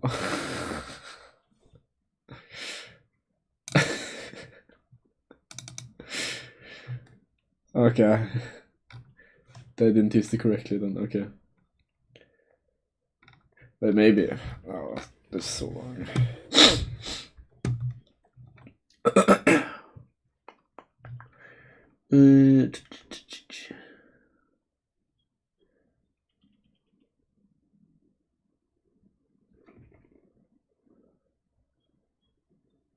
I'm 90% sure it's already Celsius.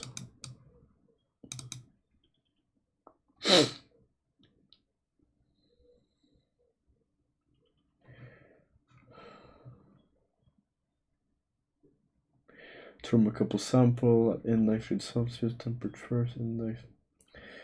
Board on, also board start temp.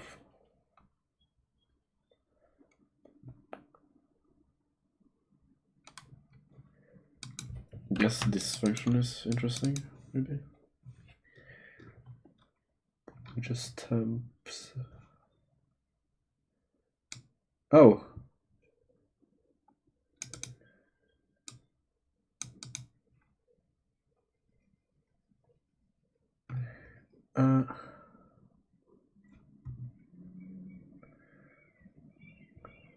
Binary search lookup table. It's giving you the memory addresses. You don't need to do this.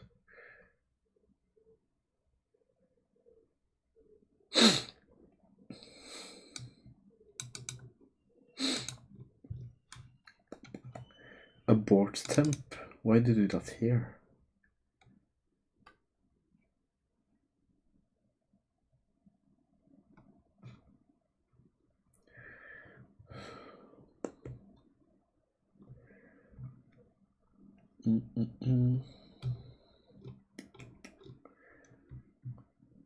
Is init like the main function in C++?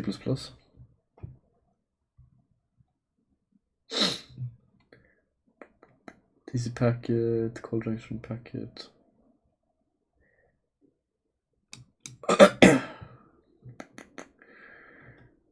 Thermocouple, Emacs object. They have 8, oh my god. 9 technically. 100 milliseconds is something about SPI, okay. Abort temp, abort time, abort state. Temperatures, call junction, temperature, I guess. Temperature fault. What is this? Okay. Ship select, fair.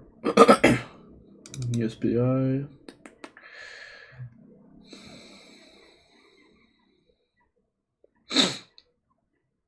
To begin with these pins, I guess.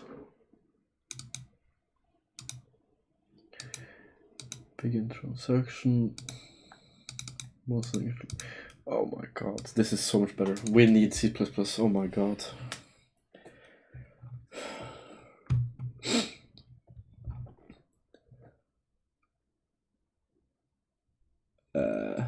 What? This is a function. Am I stupid?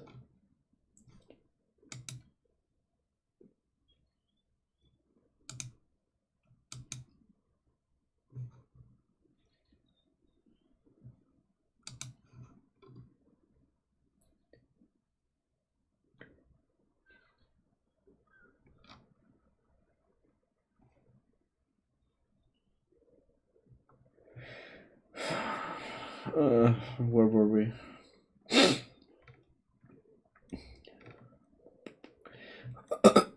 Alright, let's see where we are. There we go. Okay. The TCS.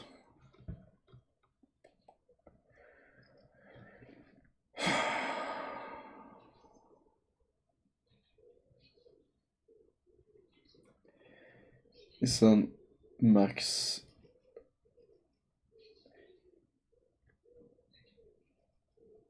array with max objects. It's a pointer to the array with max object. Okay. So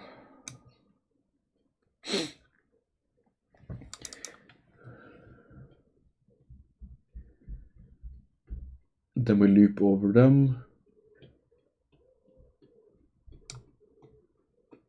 We fill in the object, I guess. I don't know exactly what this does. I think I'm missing something. Print yay. Nice, okay. Init SPI, okay.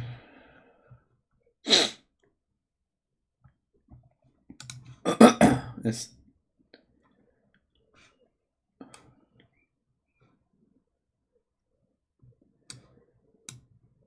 oh.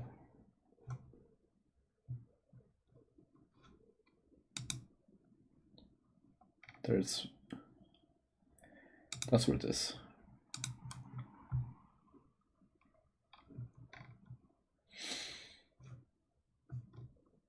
Nice.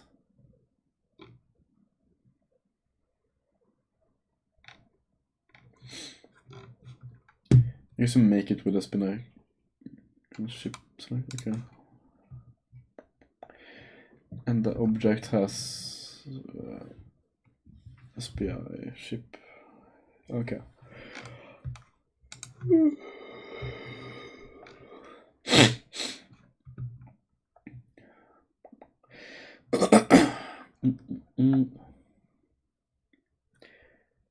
EEP room begin. What the fuck is EE?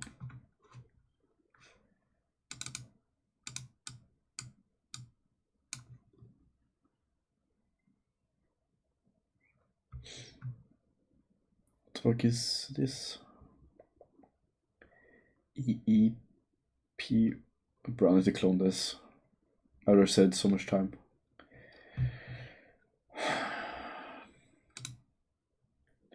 Loop over get.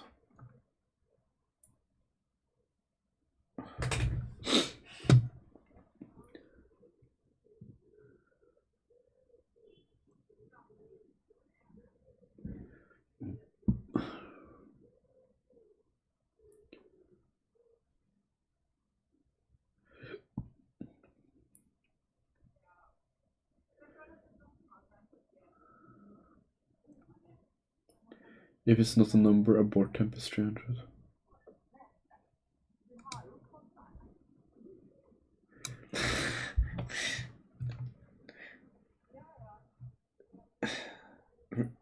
Is this what I think it does? I think it basically say if you get a faulty value from the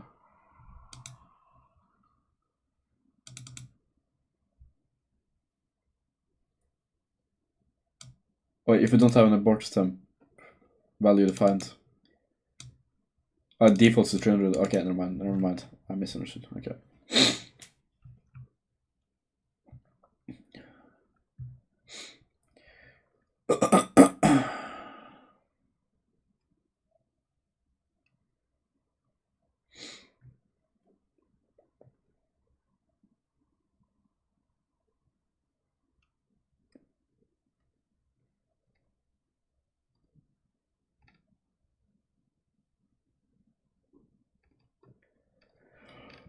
Alright, okay. We're basically the same, I guess. Is this on a thread? Builder.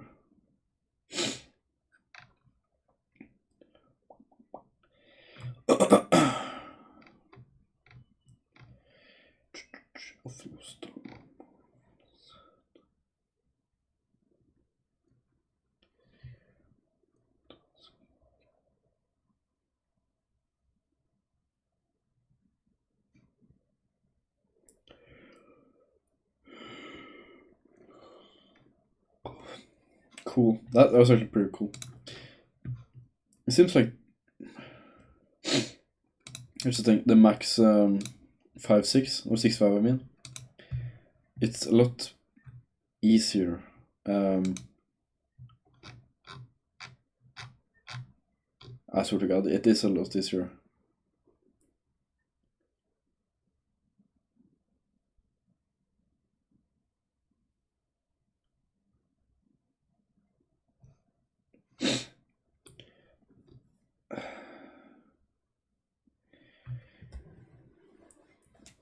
This is just a picture. You don't need this.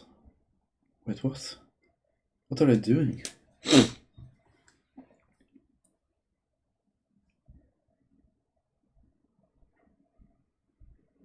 Get the data done.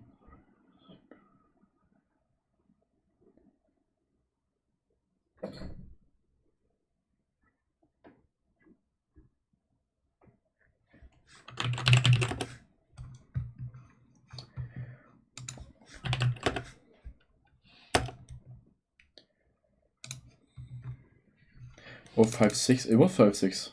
Maybe this is a different one then, I guess. Maybe that's why.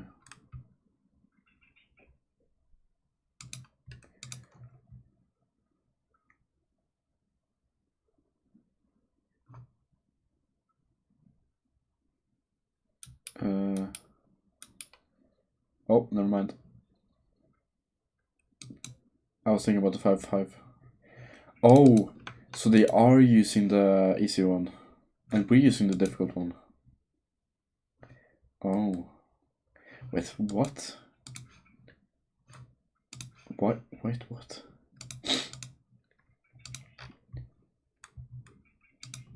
Did I misread? TC. 5.5. They're using it wrong. I guess they've just misnamed it or something. They're using the 5.6 or 6.5, I mean, or 5.6, I guess. Because this should not look anything else than this. And this is overdoing it. I think it might be a pull requester actually.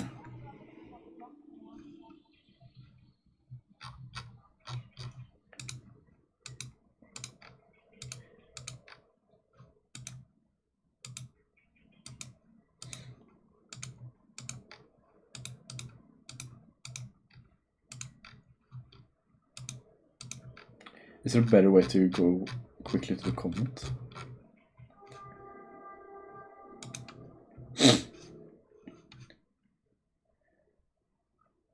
Manage.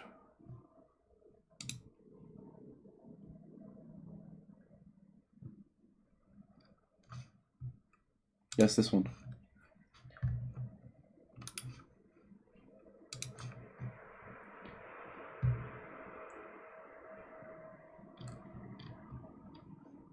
I guess I fixed it.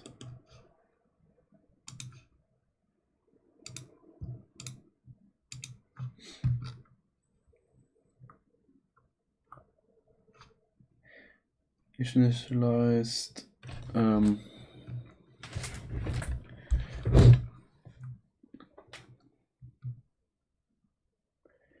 Get data. Get sign, if sign, flip, else. Yeah, this is basically the whole logic you need.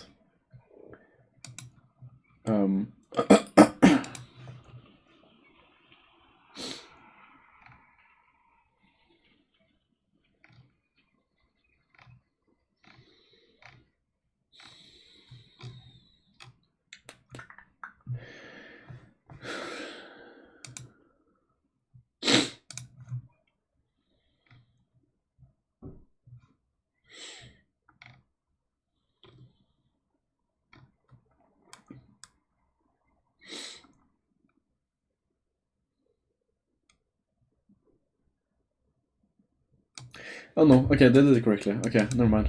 And they're also passing a point. Okay, this is actually perfect. I take it back. Basically, the whole... Hello. The whole thing with this is that you can just bit flip it if it's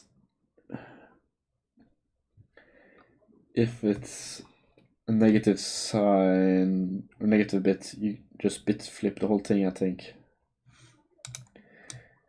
Turn right for 4 minutes. It's 1, 2.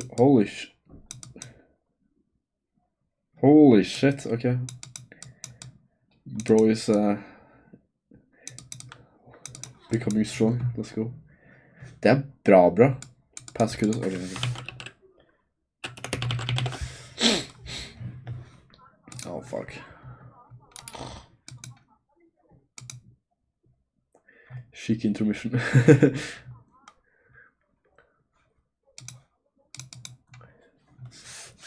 Kan du... Hvorfor er ikke GIF en ting på serveren?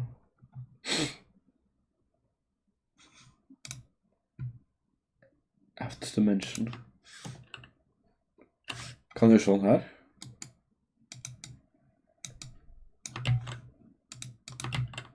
Okay. Of course not.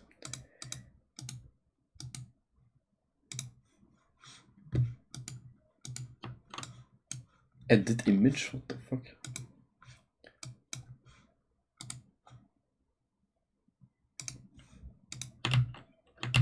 Rip.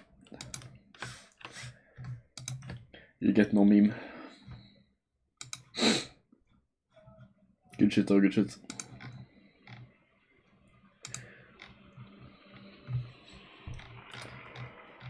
Alright, okay. Yeah, okay. So this is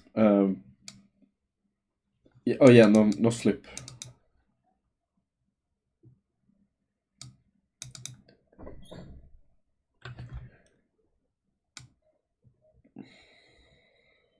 Damn, I don't remember.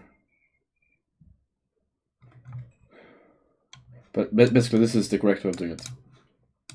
I just thought mine were easier to read, I guess. Because if sign. Yeah. Let's focus on that. His seat slid down. I said the guy on the road with a Braco key. Peace. Bro saving lives and pushing watts. Holy shit.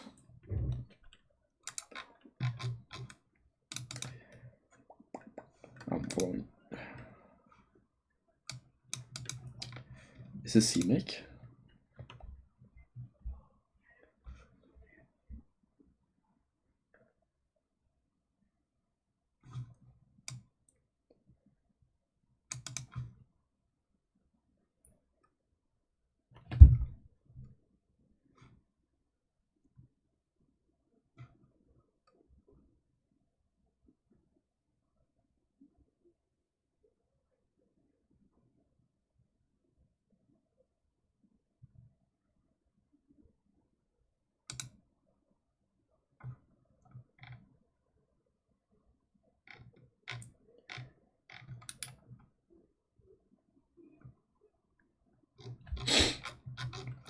Okay, let's peek. It's about 10-15 miles over yonder in build our rockets. It's about... Bro, they're like us but cracked. Us we make better. I'm just saying. About 10-15 miles over yonder in Richmond, as the name suggests. Each week, I'd say we have 20 members, each of them working at least 15 to 20 hours a week. So each week, I'd say we have 20 members, each of them working at least 15 to 20 hours a week. So it's 400 person hours a week, and then we're working maybe 30, 40 weeks of the year. We've got team members that are working more than a full-time job on this team, and occasionally maybe putting this team above classes in their priority list. We have the avionics team, the structures team, the propulsion team, the manufacturing team, the sims team, the business team. It all works like, I don't want to say clockwork, but it works. We're gonna launch this rocket, we have to get this done, it's gotta work. Who doesn't like to see rockets fly? Like, it's a cool thing. I lived on the Space Coast all my life, so like I could see rocket launches right backyard. 8, 7, 6. You have that final countdown to 5, 4, 3, 2, 1, launch. You're just done. Booster ignition and liftoff of Shuttle Endeavour with NASA's final space station crew compartment that brings a bay window view of our celestial backyard. There's so many places on Earth, maybe besides the deep ocean, that I can kind of go, drive, or fly and experience. But outer space is something untouchable, almost, and out of reach for a lot of people. And designing hardware that can get there is just kind of an extension of wanting to be in space, wanting to explore the unknown.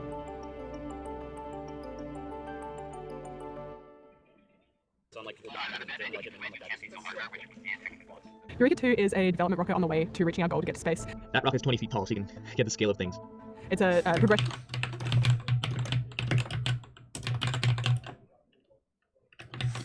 From our first liquid bipilot rocket, Eureka 1, which we launched at the end of 2022. Our goal eventually as a club is to get to space, but Eureka 2 is getting to 20,000 feet, which is only around 8% of the way to space. So 20,000 feet versus space, which is 330,000 feet. So I'd say that it's not always our goal to go the highest. A lot of it is part of the learning process, where we'll maybe design something that may not be super optimal for height, but it is a design process that we learn more about the electronics of the structures. A lot of things have changed from Eureka 1. One thing Eureka 1 suffered from was it wasn't the most stable rocket. So what that kind of means is, as it was flying through the air, it was kind of wavy, and this caused issues for parachutes and things like that. Parachutes deployed, they ripped off the rocket almost instantly and didn't unfurl, and then Eureka 1 came down very fast and very hard.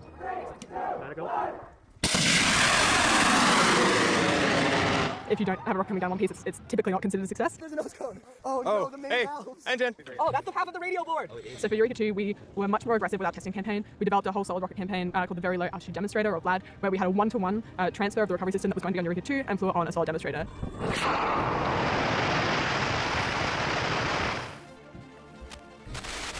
We successfully recovered VLAD, Yo, shit, look at this. that recovery system to Eureka 2 in the exact form that it flew, with the intention that it would recover successfully.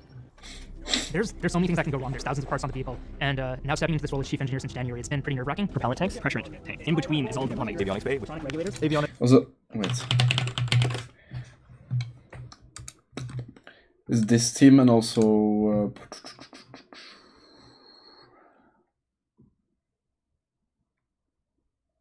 why did it unsort? Oh, I'm lucky. Let's go. This team is cracked. These guys might be the best in the world, I think.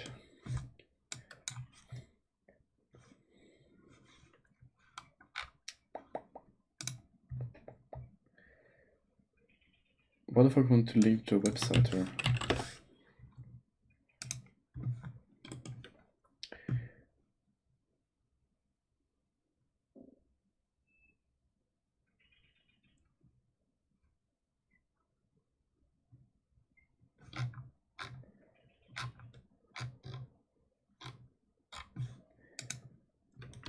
Where's their sponsors?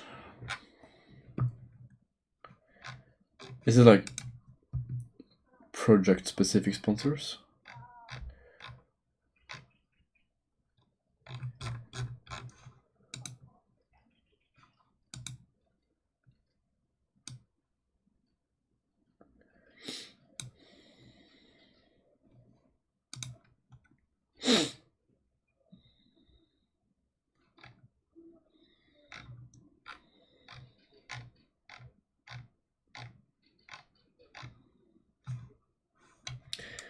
That's cool.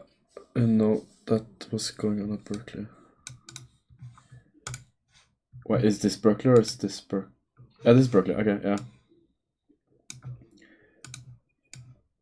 Berkeley, aren't they like top-rated engineering?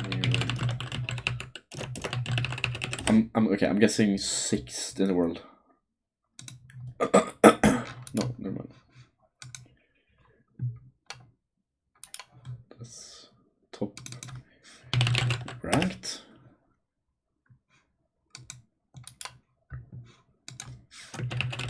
There's like an official ranking, you know, but by like citations or something.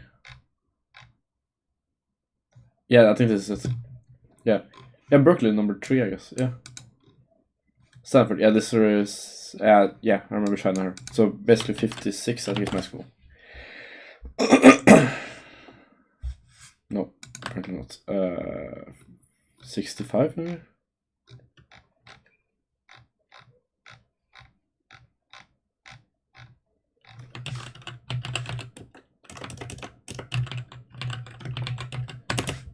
No, it's in.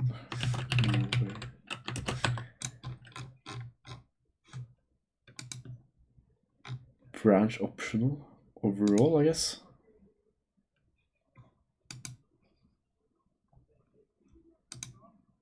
Denmark is the best one. What?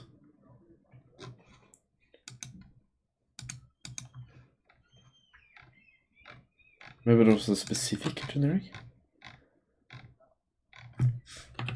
West Norwegian.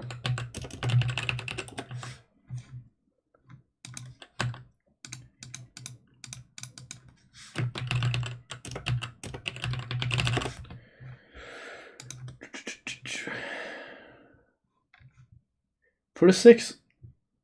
No. No, there. I know what I saw. Tastes like ass? No. What? The gold one?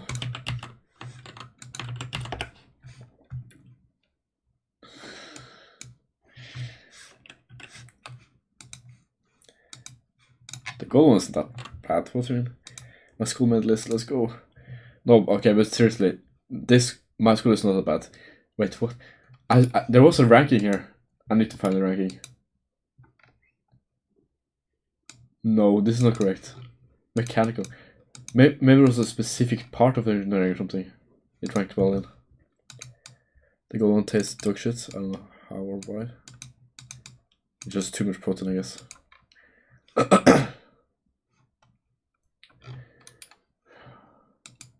The global? No. No. No. It's called something. What is the thing called when you rank schools by their sum of professors who is considered good and number of citations for their papers or something? It was like the normal way.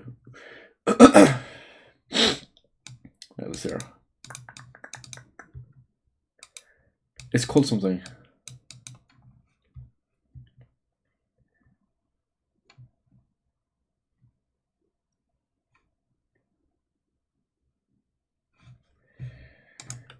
Link to web page that does this for engineering schools.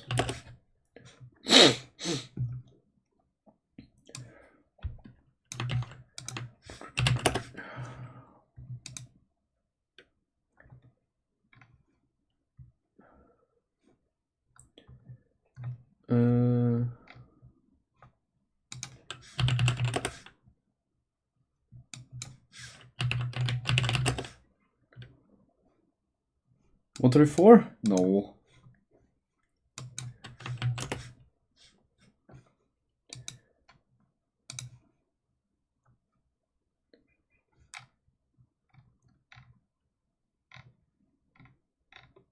Okay, there's no Sharon school there. It doesn't count.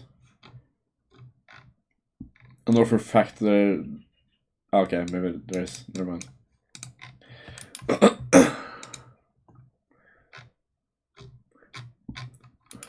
How can all these places rate schools differently?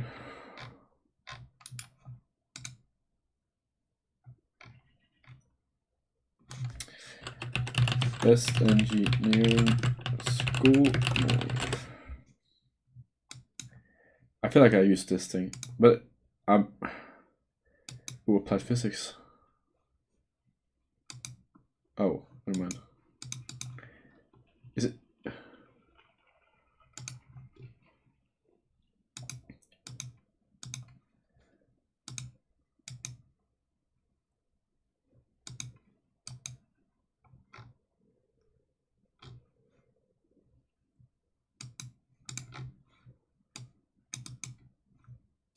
How do I remove place? Norway, Europe.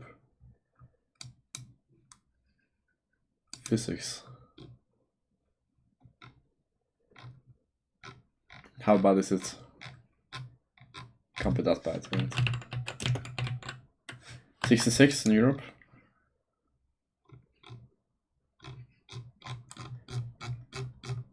What? Bro. Okay, it's the best in Norway at least. Barely, holy shit. 200 in the world? Oh my god. Okay, let's go in engineering. And let's go.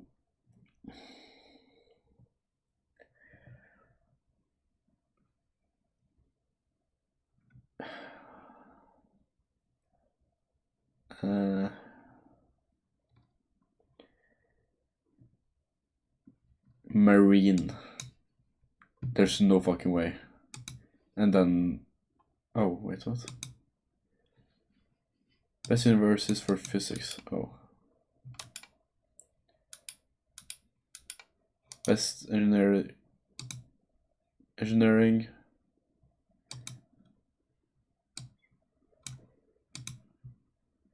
Best university engineering branch.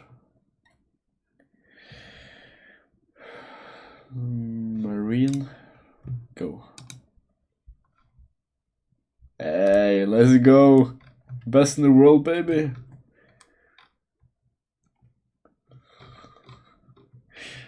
I think this is the only thing we're best in the world on. What else? Mining, maybe? Of course, China. Of course, China. Renewables. Come on, come on. Renewables. I know it's up there. Oh, petroleum. Come on. Petroleum, of course. What? What? Damn, okay. I guess not. Renewable energy. Come on, come on. China?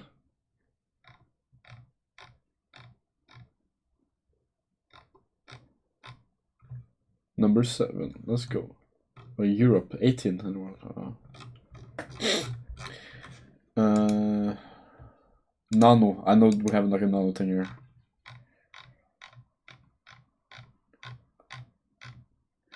Is that bad? Damn. Is that bad, really?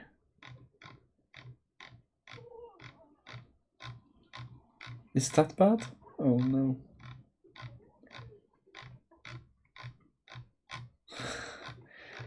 Okay, never mind. They are not doing too well, I guess. Mining, marine, landscape, industrial. Human computer. Electrical. There's no fucking way we're up here. MIT fair. Bro, MIT is just giga shading all this. Yeah, I'm not even checking this. Computer, that's MIT as well, right?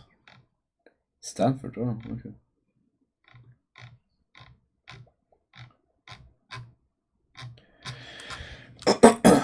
Bro, China's catching up though, I'm not gonna lie. But Harvard is falling hard, holy shit.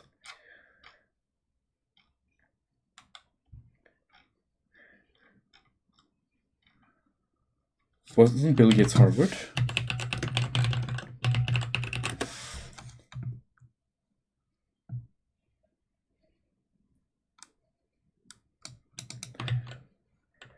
Harvard had Bill Gates and Mark Zuckerberg in their CS degree, and still they're from this hard. Okay. Next GSE box. Ground station software. I mean, for one, when you launch rockets, if they fail, it tends to be pretty dramatic, right? Like, it either goes boom or it crashes, and it's like, you know, it's not like you can hide it. One thing can sink you, so you really have to get it right. If you look at like other collegiate teams, right? So USC has sent a solid rocket to space past the Kármán line, but so far there hasn't been a college team that sent a liquid fuel rocket past the Kármán line. One of the challenges, the huge challenges with a liquid rocket, is you have literally a lot more moving parts than a solid rocket. This is basically the exact same thing we're doing. Think of a solid rocket like a giant firework. You light it, it goes up. Obviously, that's not to say that recovery, telemetry, building the structure, all of that, like that's all really difficult and has a lot of challenges. But for a liquid, you have the additional challenge of you're working with propellants. They could be high pressure, they could be cryogenic. You gotta move those propellants into the engine at the right time to not blow up the engine. It's really like a controlled explosion where there's a lot more things you have to do. One of the things about liquid rockets is that a lot of reusable launch companies these days are moving towards that, and so it gives us a lot of the professional experience needed to approach that. With a solid rocket motor, once it's mixed and cast and designed and integrated in the tube, it's kind of like you have what you have. Whereas with a liquid rocket, right up until you launch it, you have a lot more fine knobs that you can dial in to get what you want. When we're using liquid oxygen or liquid propane, we're dealing with things that are very cold called cryogens, and that can make it difficult to find parts that are rated by the manufacturer for those temperatures. If you want to buy something like a properly cryo-rated valve, let's say, that can cost you thousands of dollars. And if your budget's only $15,000 for a whole vehicle, right, then 15,000 my ass. Bro, the rocket is at least 100,000, by the way. I'll probably. There are few. No, they had pretty good test rig. Either get a lot of supplies.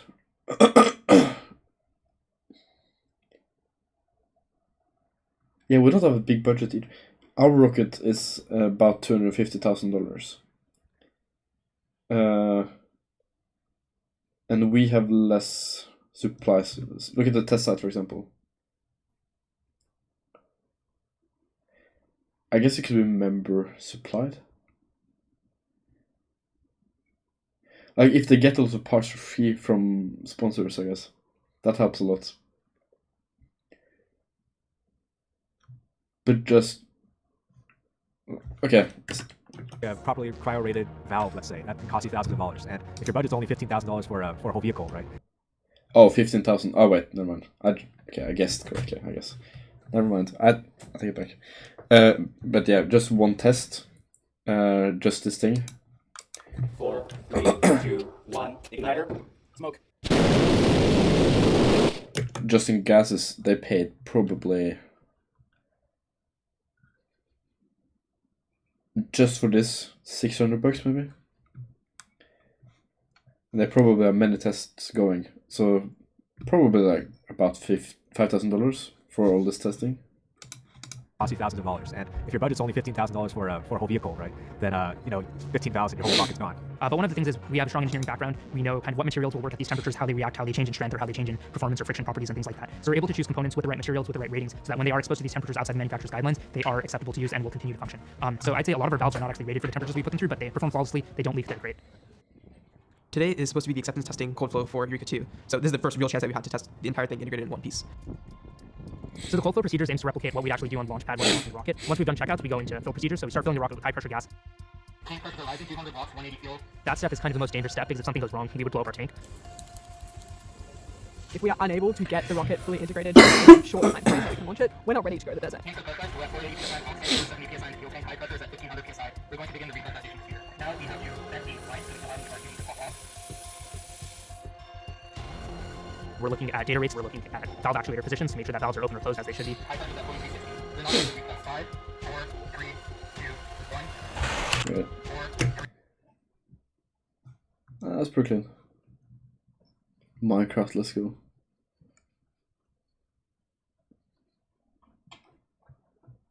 This just looks like JavaScript, honestly.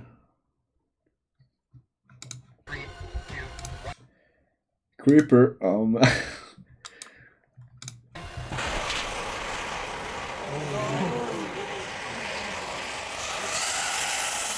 So I think the cold flow was an awesome success. We had the pressures. What the fuck is this? Okay, maybe.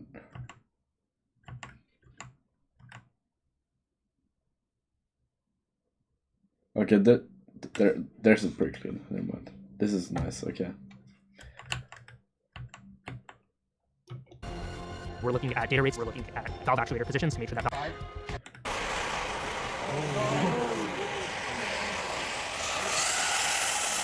So I think the cold flow was an awesome success. We had the pressures we wanted in the system, we had the flow we wanted in the system, and seeing all of that before launch really gives me the confidence to launch and say that this rocket will perform as it should. We launched at a site called FAR, or Friends of Amateur Rocketry. It's in Also, that's... America has a spot you can just go and launch a rocket. We had to apply to like 5 different... We need to close the airspace, so we need to get like health personnel, we need to apply, we need to pay like a deposit, we need to... we organized for the military, Norwegian military, to use the test site for a fighter jet. So we had to find a slot where they were not using the fighter jets for training. And then we had to coordinate that again back to the air control to have access to airspace. Like, Jesus Christ. Here you could just like, yeah, does this work? Okay, yeah, and then you can just go out and shoot the rocket. It's a little ways out of California City, so for us it's about an 8-hour drive to get down there. It's really far away from people, which is really good when you're launching rockets that are going really fast and you're not entirely sure where they're going to come down. On the car right there, it's just like a road trip with friends. Patrolling. The Mojave almost makes you wish for a nuclear winter. What's this? Oh, that's where they... Oh, okay. Wait, why? Because it's so big? Oh, it's so hot, you mean?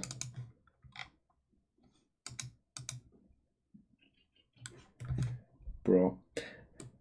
We seriously thought about flying our rocket to this place in America to launch it. Like, that's how OP the spot is for rocket enthusiasts.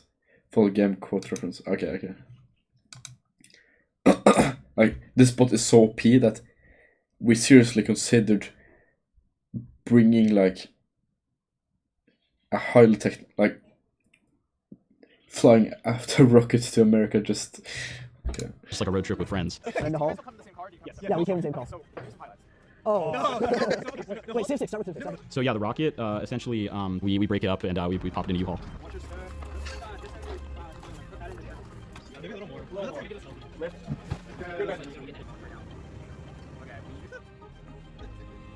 And then you turn off. Also, by the way, the military had to warn Russia about our rocket to not start like a. Not start anything seriously, but like, that's where we're at in Norway.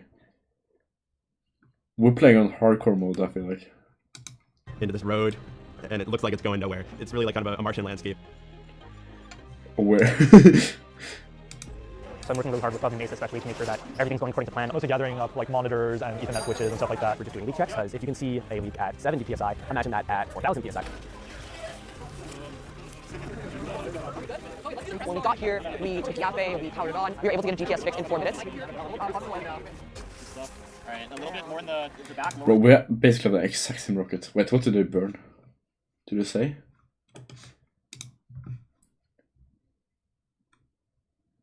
What? Oh, Eureka 1 was it?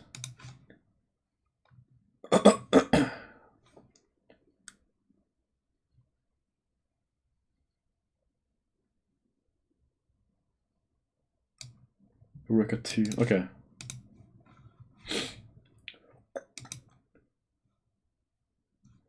Liquid oxygen, liquid propane. Okay. Yeah, we used to use this, but we couldn't afford it. Or our sponsor, it's technically cheaper than what we have now, but our sponsor didn't want to help us, I guess. Or, okay.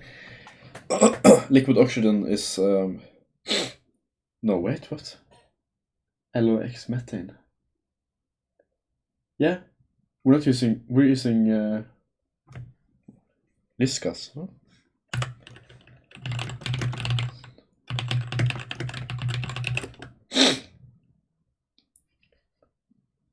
Yeah, nitrous oxide. Yeah, okay, we're using ethanol and nitrous oxide, I guess. Liquid oxygen is better and cheaper, but there's only one company in Norway that makes them, and they have supplied for us a lot, but they didn't want to supply it anymore. We're basically Norway's largest expenditure of liquid oxygen the previous few years. So yeah.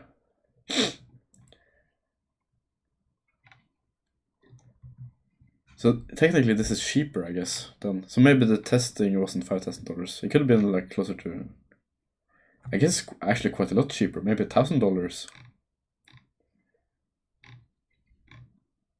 Damn, okay. It's so cool though. Yeah, okay. I think what's on everybody's mind right now is like the primary number one concern is will we recover? I'm worried about time mostly. It's a very anxious process to almost see your baby leave the coop, but, well, fly the coop more accurately. But at the end of the day, that's what we're here for. Hopefully we can set it up and then bring it back home in one piece.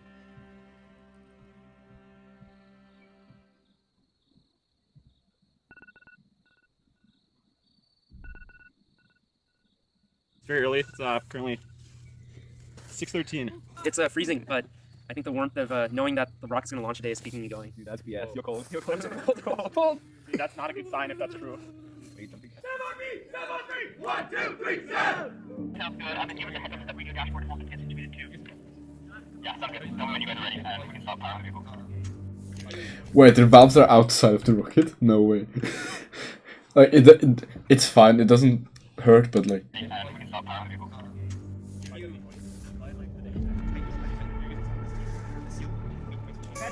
No way, right? Yes, wait. What the fuck? Wait, what is this? Can you do this? Is it called fire? You guys cool with the E-match / Fake Igniter installation? Alright, we keep Okay, good guys. I didn't know I could do this. Lock set point is 500 psi, fuel set point is 480 psi, and burn time is 45 seconds. Lock tank is pressing 200 psi, 250 psi, 300 psi. So we went ahead with fuel procedures, so the rocket was in a fully pressurized, fully fueled state. The igniter was armed and ready to go off, and then we lost it. Run it, wait.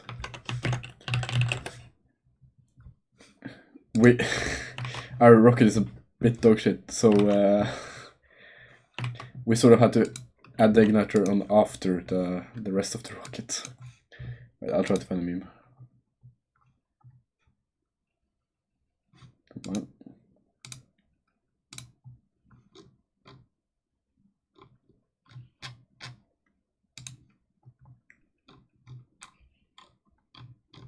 Yeah.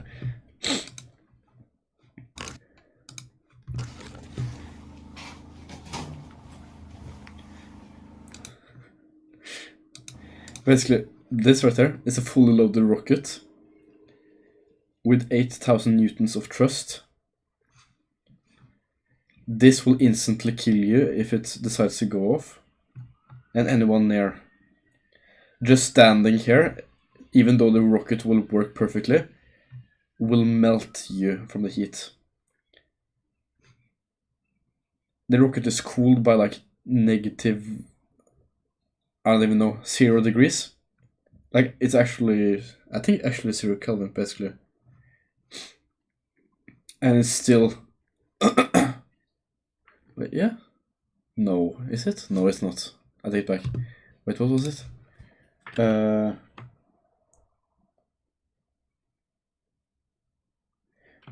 How do you even see this? Like freezing liquids curve.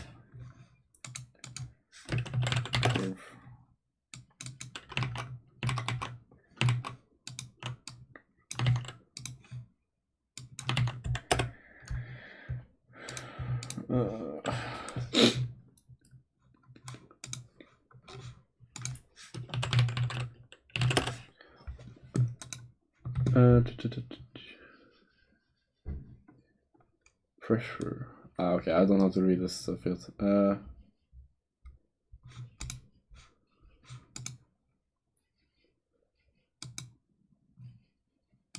Is it the methane? Freezing methane? Am I mixing them? Are we using methane for cooling?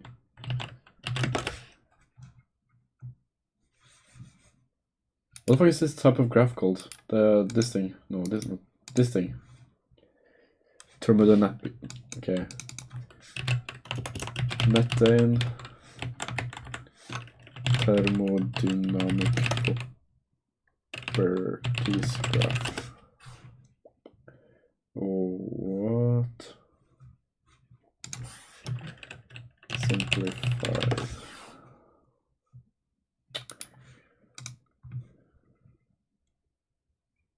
I guess the methane we're using for cooling, I guess. Okay.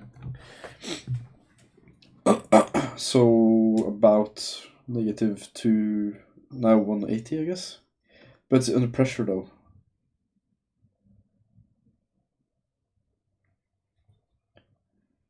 And it's gas. So gas with pressure.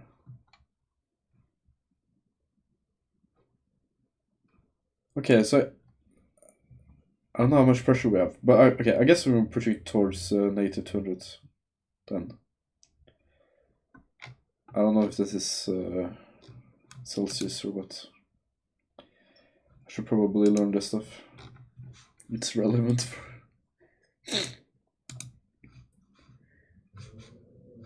But anyways, yeah. So yeah, we need to find a better solution for this.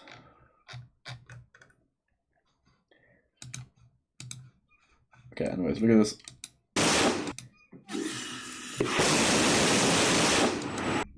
Holy. Okay, okay, never mind. You wouldn't get burns.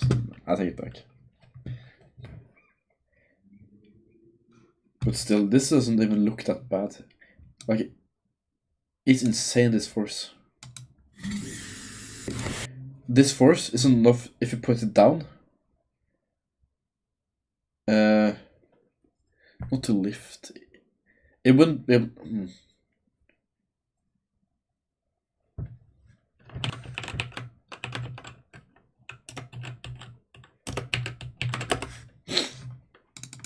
You can lift 800 kilos, then Yes, on gravity it could lift 800 kilos. That's not even that much. You can lift like 8 people. It's basically as strong as a...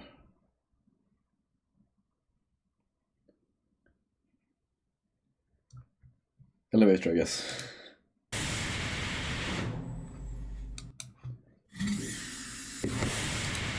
It's so fucking clean, holy shit.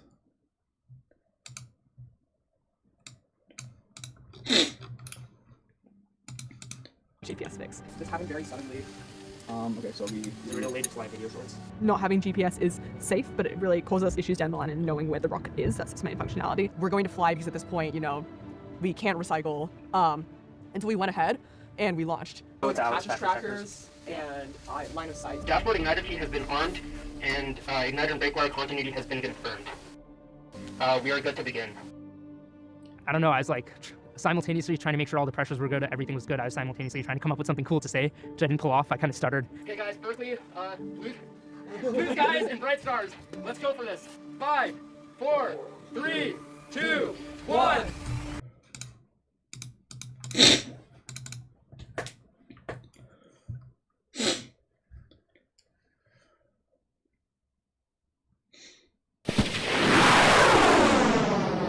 It was slow as fuck, what?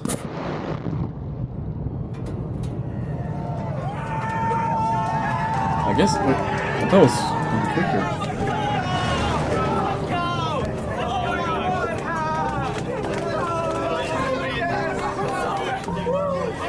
Good shit though, good shit. I saw it go up and then I couldn't see past the roof of the control room, and I stepped outside the control room and it was pretty high and there was clouds and a bit of sun and I couldn't really tell what was happening with the rockets. And then suddenly I heard someone say it came down, it's coming down, and I wasn't sure if that was good or bad until someone said it's coming in ballistic. Uh-oh. On the way up, everything looked nominal. We reached apogee and the drogue parachute deployed, also looking very nominal. We had a moment of full tension on the cable, and then it appeared to snap off of the rocket entirely and detach, leaving no recovery system to bring the rocket down in one piece. RIP. I wonder what that comes from. Maybe it's too hot. It melted, maybe? Yeah, same.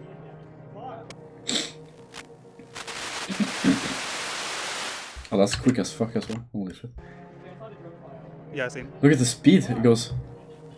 Ah, it's edited. Never mind. I take it back. Hit the ground. Ballistic. You sure? Yeah, I saw the end of the live video. I think it's kind of sad just because all this work that the whole team put in kind of amounted to almost a pile of rubble. Will, didn't you see it come down? No. Yeah, I did. Do you know exactly Yeah, what? I have a line in the sand with some crumbs. That, kids, is why recovery is the most important part of the rocket. Brought it out, dug a bunch, removed a ton of soil, and eventually we started getting rocket pieces. First we got the things that were sort of attached to the outside, so like the fins, the live video mounts, that's where we recovered 2 intact SD cards. We then encountered parts of the main valve assembly and the engine. Also, we're landing in water, by the way. So if our recovery, we're fucks, we're screwed. We have basically parachute, and then it will inflate balloons, basically. And eventually we got all the way up to the top of the rocket.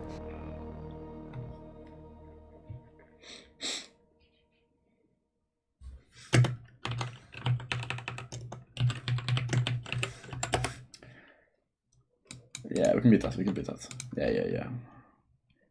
Yeah, we're beating them. Holy shit, yes, oh my god. we're aiming for, I think 75? 24,000 feet. So we're like double their height, I guess. About. Yeah. Good shit, good shit. Feet Kekona, let's go. You Americans. Launching any liquid rocket as a student team is a massive achievement, and despite the ultimate failure of the recovery system, I think that the project as a whole was a huge success. We launched E-Rex. We launched E-Rex. E-Rex flew. At the end of the day, we still got a new Buckley. 7. Oh, it's yesterday. Holy shit.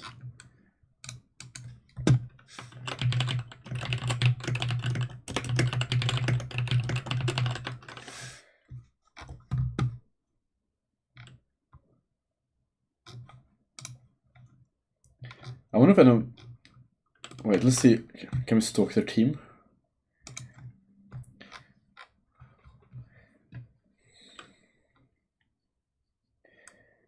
It's, propulsion lead. He's smart.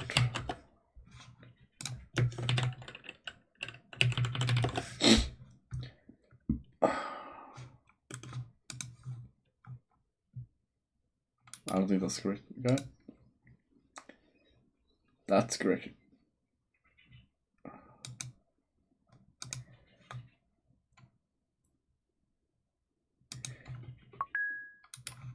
Let's fucking go. Yeah, no.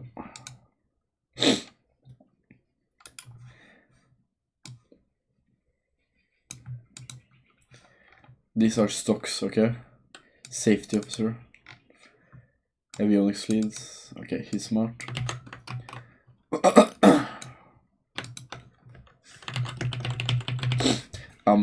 Expanding my connections. He has a website? Ah, what?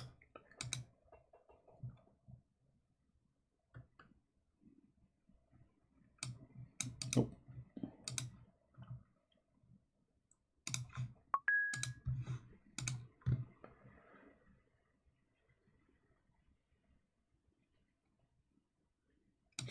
Bro, I'm so fucking shameless on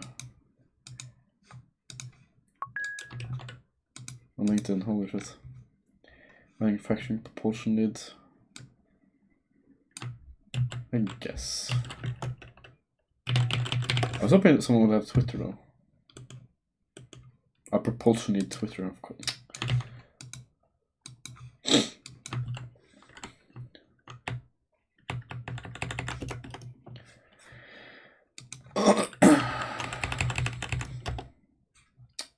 I'm a fucking retard, holy shit.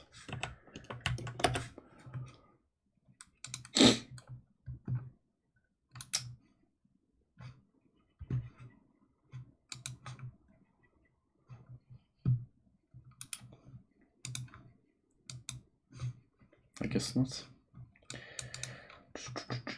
Finance, flight avionics project manager, advisor, structural lead, avionics advisor. She's smart.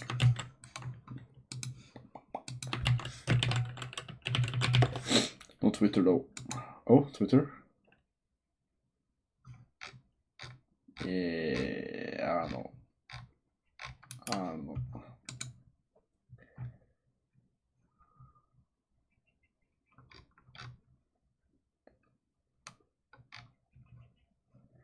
I think this is the wrong one. Oh, okay.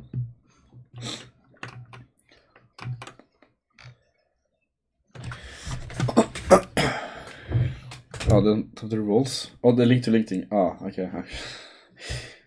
That would help. I could have just clicked on them.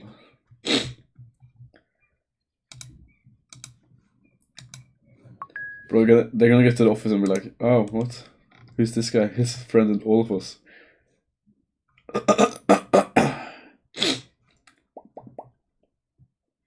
Physics undergraduate, okay. Some of these guys.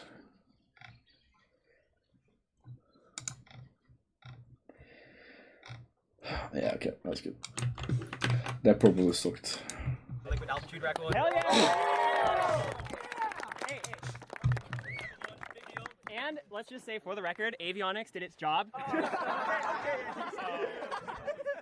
If this team was True. deterred by some setbacks, we would never get anywhere. Like failures, at least with Seb, it's never the end. It's like you learn as much as you can from it. You analyze it. You go like, yeah, I understand what happened. Here's the steps we're gonna do. We're not gonna let that block us, and we're gonna keep going. E2 sits at a place on the timeline ahead of E3. It's meant to simply just be a stepping stone.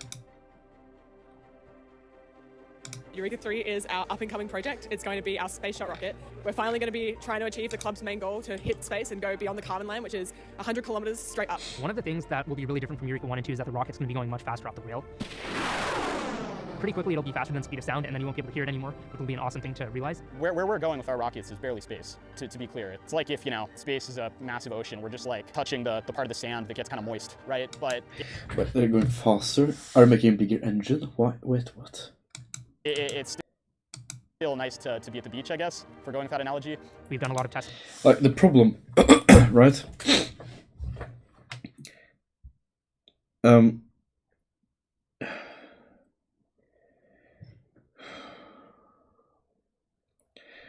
The drag becomes closer. The weight with the rocket is very problematic, right? So if you want to go faster, you basically want to go. But it's 6 meters. They are basically sort of claiming that they have a way more powerful engine, but their engine was efficient enough. So basically, they have a more powerful engine and way more fuel. But the fuel is gonna make the rocket a lot slower because of the weight. Wait, I don't see what happened. And we're going to constantly be doing more testing on the road to space. That's all part of the ocean. We're just like touching the part of the sand that gets kind of moist, right? But it's still nice to be at the beach, I guess, for going with that analogy. Wait, did they even have you talked about the project?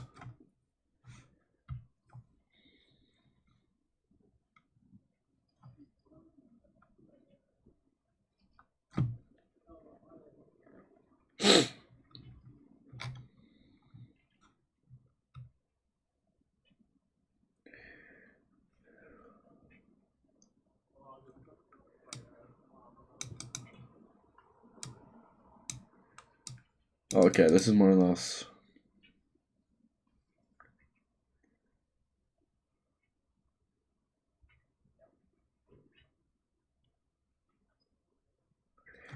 Really? 11,000? How big is it?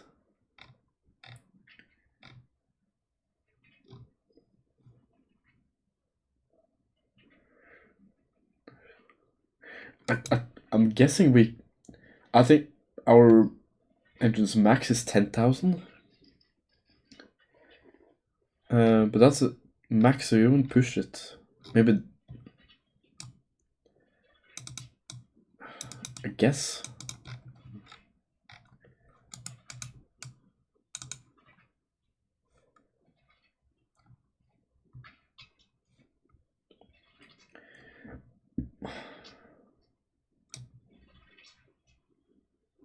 Nitrous oxide, EPA.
Cool. Okay.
Bro, our rocket is... Wait, how is it? Basically, I don't know how this stuff is. Is this... No way, right?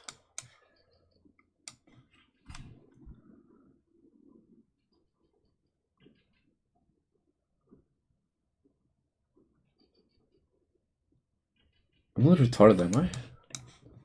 What is this part?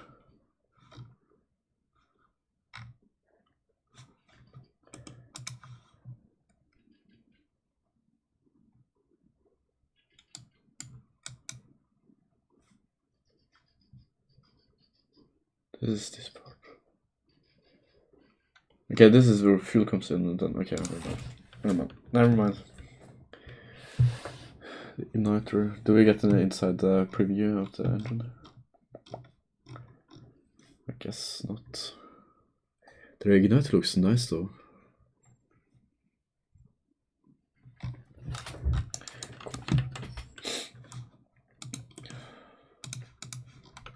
We've done a lot of testing, and we're going to constantly be doing more testing on the road to space. That's all part of the engineering process, and we'll know a lot more after our first Eureka 3 fires of tests. So here we're looking at the Eureka 3 card. This is how all of our systems start. Almost everything on this card is custom made, from our remote ball valve to the tanks to our avionics GSE box. 1, 2, 3, go!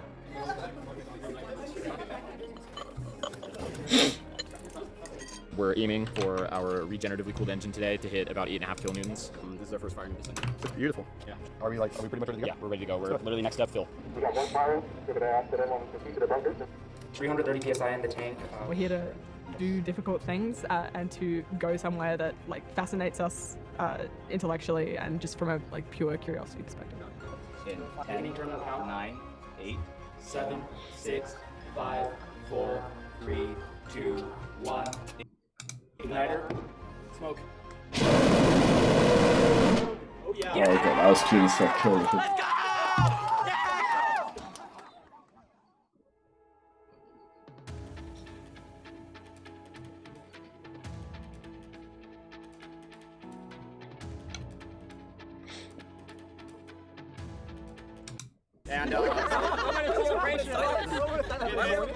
And how awesome it was! How about a moment of cheering? All right, moment of cheering. Wait.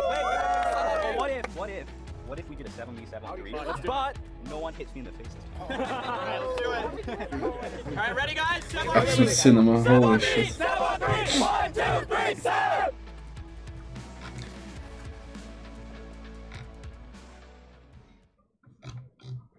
That was clean as fuck. That okay, never mind. Huge fan. The bay window view or something. The Daily Californian. It's not their own YouTube. Never mind. I'm not.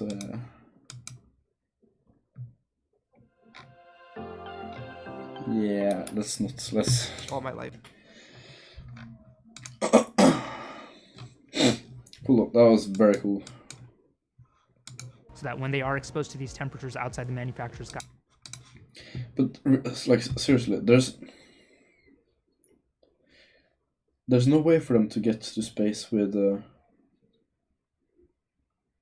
We can calculate that, right? No.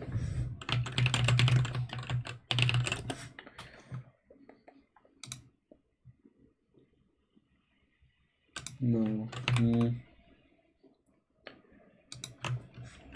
A rocket with 11. Probably get like 9 kilonewtons. Trust that weighs. I guess 100 kg. Jeez.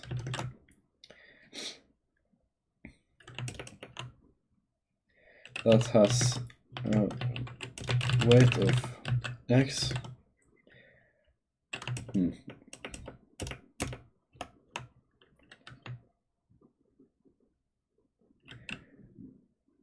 Okay, let's say 10 kilonewtons. A rocket with 10. Damn, there's more to this. Damn, okay. Since if I give it a weight, it's gonna think that rocket is very efficient. No, will it not?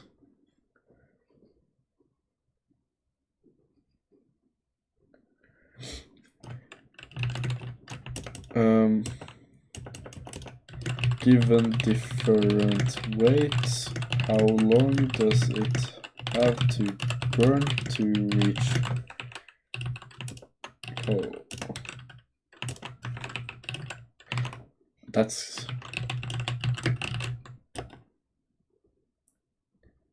is it Karman? Yeah, 100 kilometers.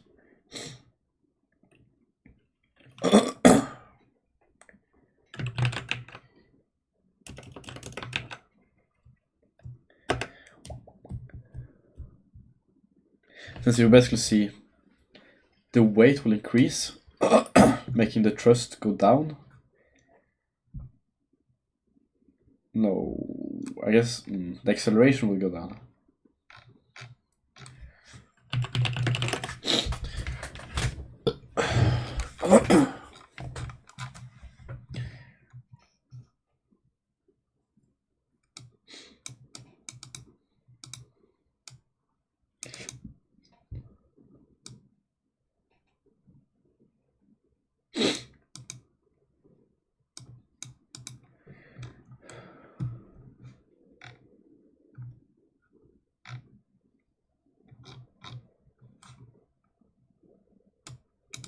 No, wait, that's a bad question to ask. Wait, never mind. Let's start over.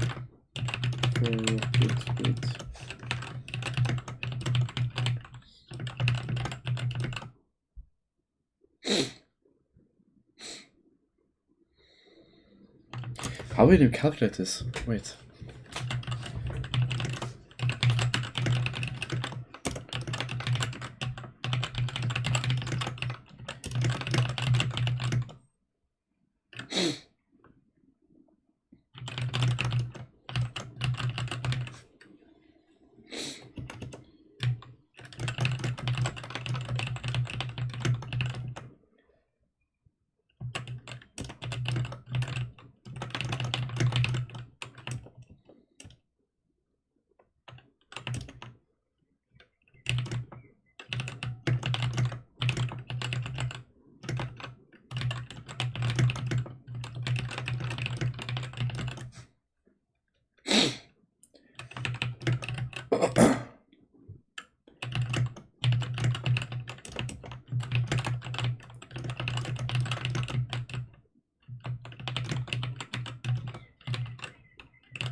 which will now be a lot slower because of weight.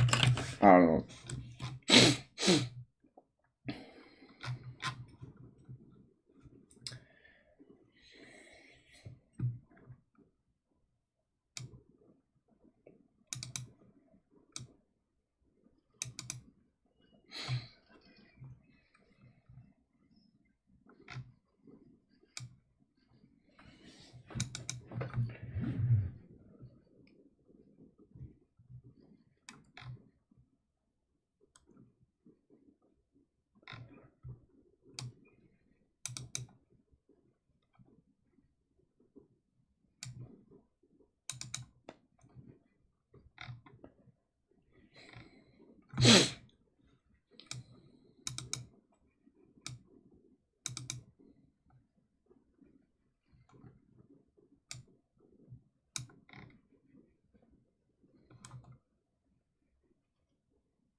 Yeah, that's wrong.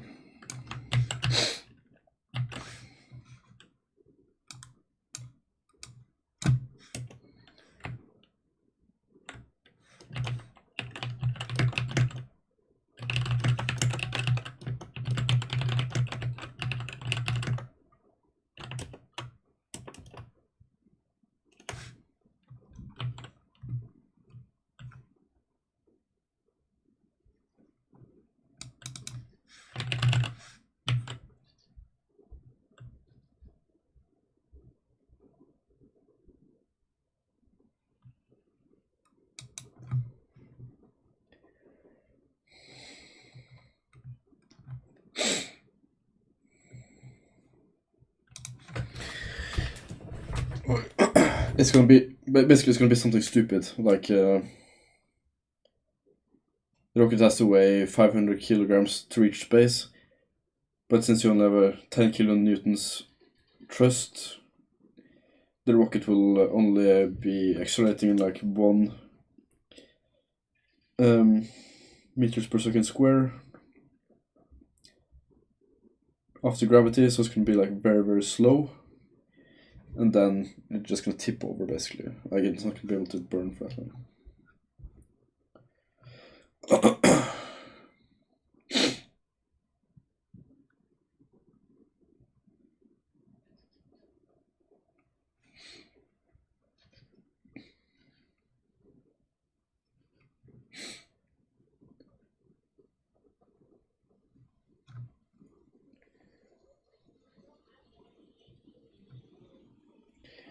Yeah, and there's like optimal speed as well.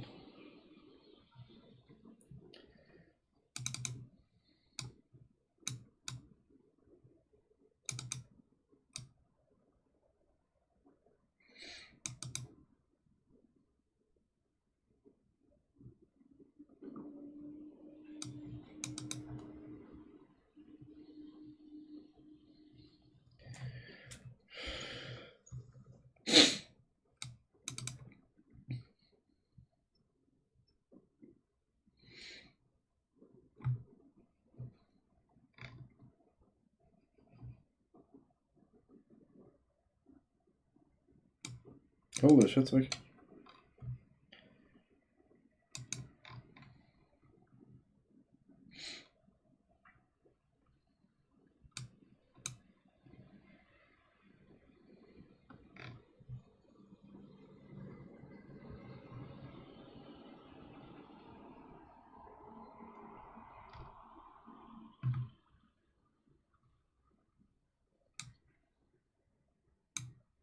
$126 kilograms of fucking gas. This is gas.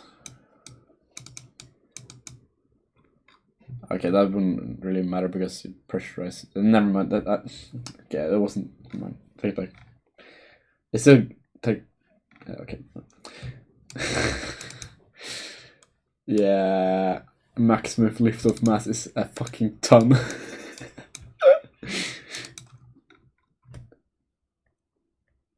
Oh. Okay, never mind. Okay, so 226 kilograms, I guess.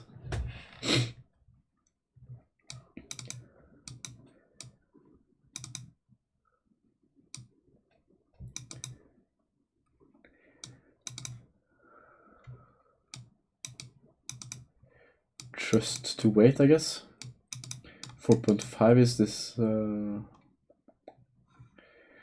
plenty, even if your actual dry mass were 400 kilograms, keeping you still be slightly below. But one you could lift us just slowly.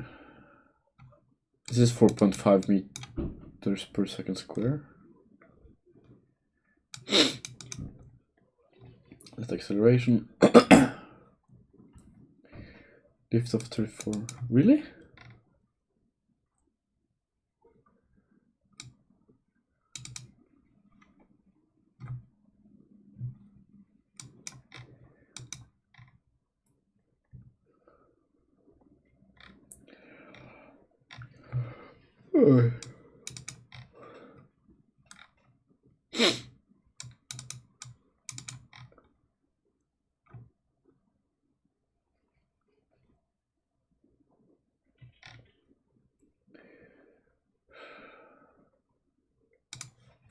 Damn, it wasn't that drastic actually.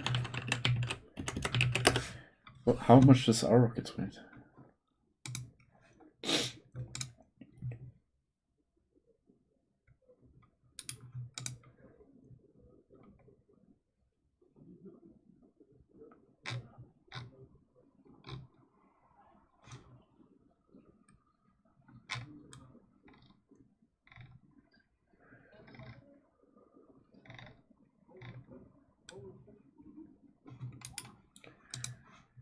I guess we don't report that. If I would guess, those things are heavy.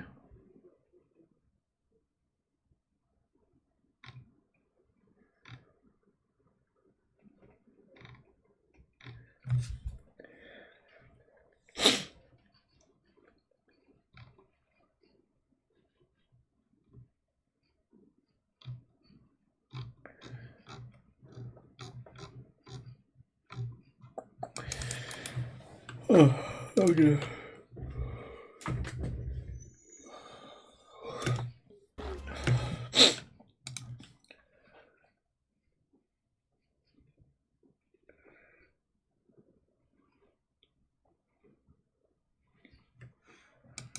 Be me. Live in apartment complex. Quiet, don't talk to neighbors. Every morning hear old man coughing through the wall. Always same time, like clockwork. Figure he's just old. Start to worry when I don't hear it one day. Knock on his door. No answer. Kind of freaked out. Call front office. They do a wellness check. Turns out he fell, broke his hip. Couldn't reach the phone. They say I probably saved his life. Next week he gets out of hospital. He knocks on my door. Invites me over for tea. Weird but okay.jpg. Turns out he's a retired history professor. Has crazy stories. Fought in a war, climbed mountains, met the queen once. Dudes lived. We start doing tea every Saturday. I bring cookies, he brings stories.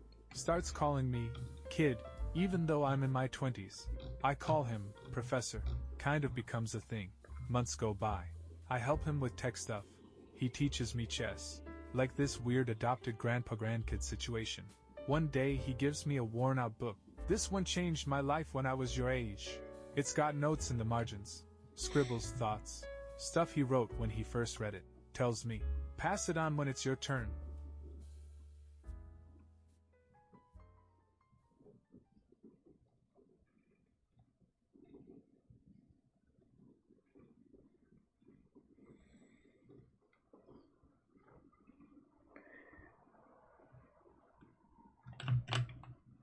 Why isn't there a game or like change titles? I think got trolling. Yeah.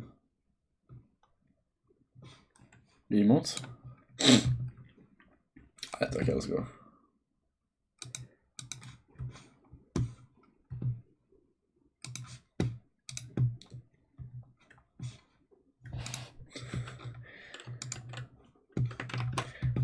Why isn't there like a change title thing?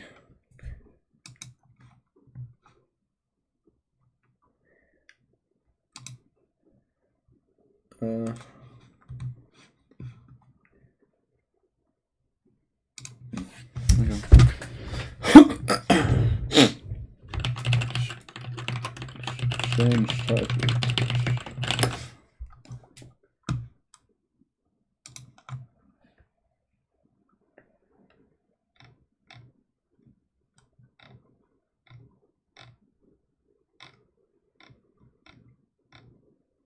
Oh, you can do that?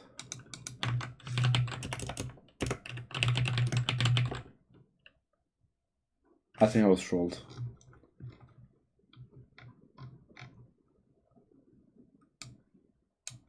Nightbot chat.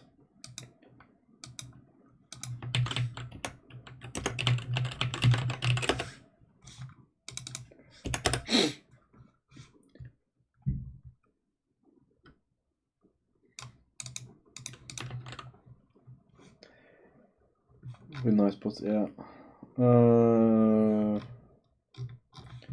Sexy bot.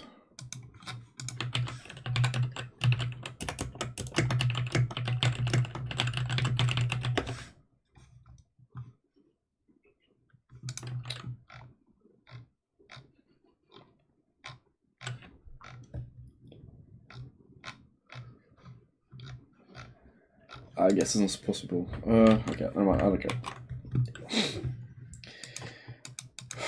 Do we do some practice questions? We'll just watch this, I guess. Did you see windsurf? Windsurf is not a good one. I saw something and it's kind of... Like, Cursor, there's no fucking way it's $9 billion worth. Is it? Like, it's VS Code extension. Fork. Like $9 billion. How much is that? Like,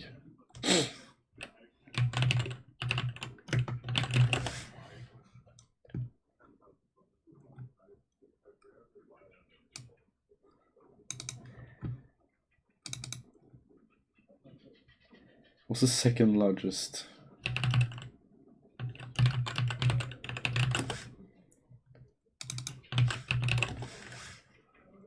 It's like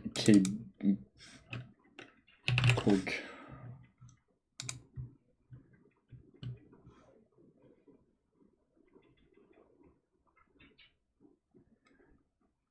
This is in kroners, I think. Is it? Where do you say the currency? This feels a lot like kroners. NOK, yeah, okay. So 31 billion.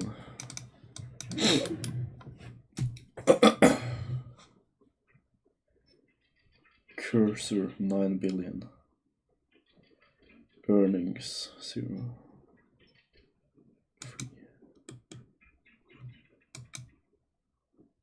But Cursor is good, you know. But still, it's... They have plenty of competitors. I don't even know if they have ownership of their... Like, is Microsoft allowed to remove the open source ness, I guess, open sourceness of Visual Studio Code? Can I do that? I guess they're not IPO, so it wouldn't matter. They can be valued whatever they want, but I would probably short Cursor, I think.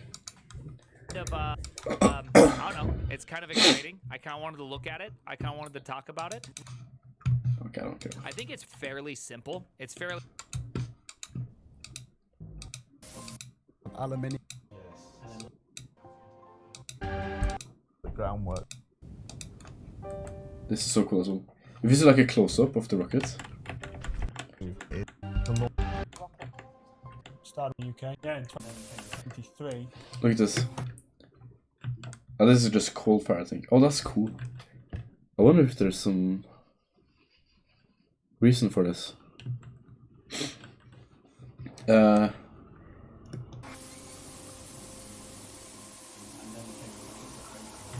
Damn, their engine is... Okay, look at this. Basically, it's all frost now. It's very cold. Yeah, in 2023. Then, damn. The rocket is good. No, it basically defrost. Our rocket, this whole chamber, basically defrost. I think we're fine though. It doesn't really matter, but still, to have it still. Basically not defrosting except for this part here. That's very good. Ubuntu. I don't know, vanilla.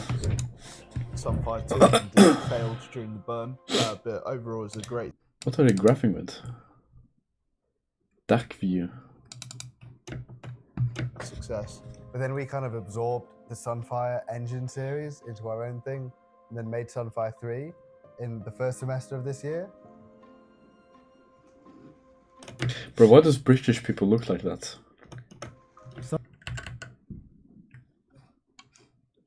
They have like a look, you know? Sunfire engine series into our own Even this guy. thing, and then made Sunfire They look. 3 There's in the does first look. semester of this year. I don't know. This girl as well, and this guy. And this guy. This guy more than anyone. You can tell it's British. What? Sunfire And this guy. 3 is our second regeneratively cooled This guy as well. Wait. rocket engine. He uses isopropyl alcohol I guess this guy is not too British. and nitrous looking. oxide as the fuel and oxidize. Like, of course British. Of course British. Pretty British. I don't know. Yeah, so this is a like impingement injector.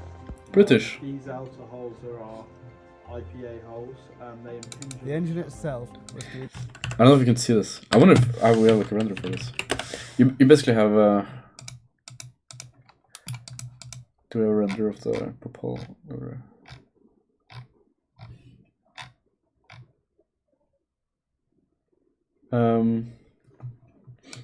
This is our previous. No, it's not. Never mind. This is not what I was going to show. Do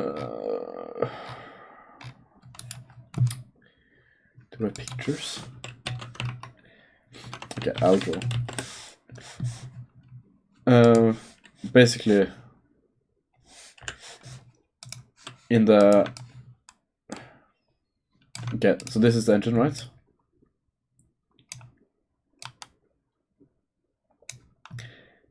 This part here, there's more parts here. So basically, here you fill this. Here the pipes are connected, right? And some of the fuel will go into the chamber to cool it. But some of the fuel will be sprayed basically into this chamber before it ignites, right? So this plate right here was this plate, okay? Now, you have different ways of doing this. So basically, there's like a science to this. Our look something like this. I don't know enough what we do, but basically, each of these ones, one of them, this one is this one is this one is this. So basically, this middle one shoots straight up, and these two ones, they shoot sideways. So basically, the gas will be spread perfectly because of this collision.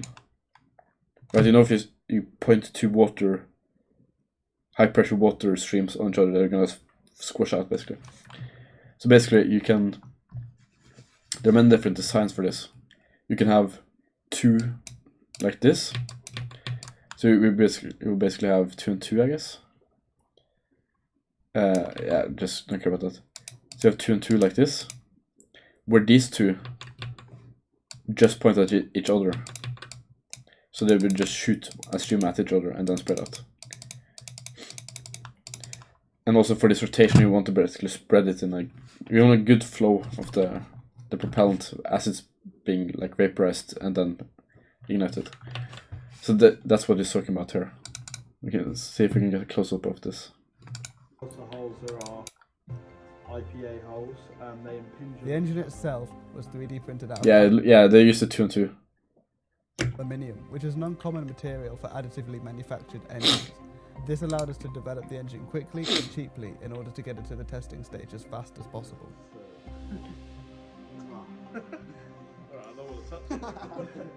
Okay, that one's really short. Yeah, so this is an IPA impingement injector. These outer holes there are IPA holes, they impinge. The engine itself, impinged. 3D printed out of aluminium, which is an uncommon material for additively manufactured engines.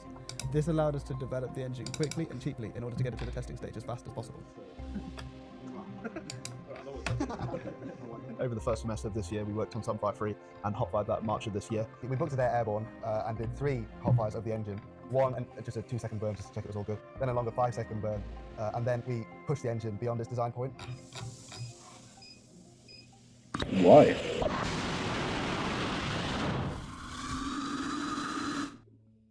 We also did a cold flow test where we were testing the tank and piston system Bro, this might be the least looking British guy in the whole video. that uses the nitrous oxide pressure to push out the IPA. Okay, I'm sorry. What are these? These are cheat codes. You're not allowed to have. You're not allowed to have dolts, sir. Dolts help. Okay, maybe it's just bold. Maybe I'm just being mean.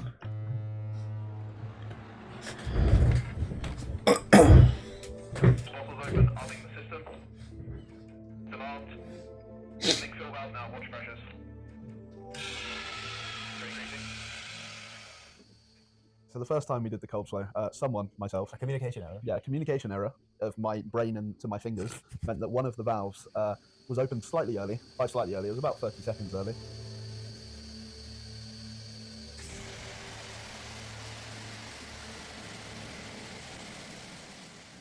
All PT's reading 0. 0. And the first test didn't go too well. You know, there were communication issues with the team, so like the person doing the valves and the person looking at the data, that wasn't great. The piston was too short lengthways and parallaxed in the inner tank. And it's quite a big, oh dear, moment. Yeah. And we knew we had to do something quite quickly. It looked like a tube of toothpaste. Yeah. Honestly. Ooh, that looks kind of cool. Then I think the first test taught us a lot about sort of communication and planning for the test. I mean, we planned out more exactly what was going to happen, and we upgraded the piston so it wouldn't get jammed again.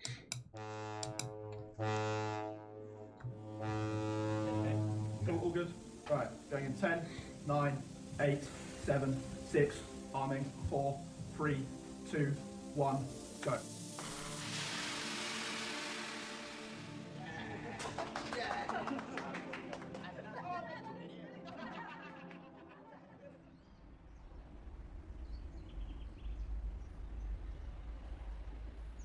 The whole goal behind Desert Winds was looking at a liquid. Okay, well, let's do one practice problem. I feel bad because I was supposed to work today, but okay, let's do one. We'll do the easy one. For everyone I fail, I have to do one more, and I haven't looked at the subject for like a very long time. Okay.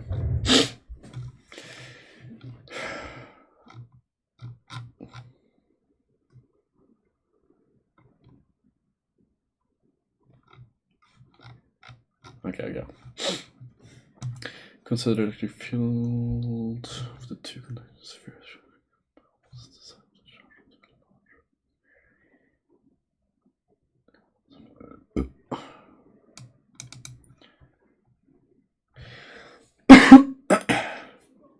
What is the sign of the charge on the large spheres?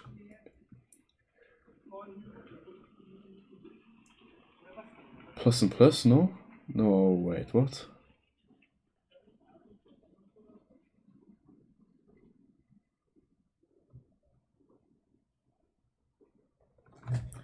I guess still plus and plus. But this is more charged. Can they? Is that a thing? Oh no.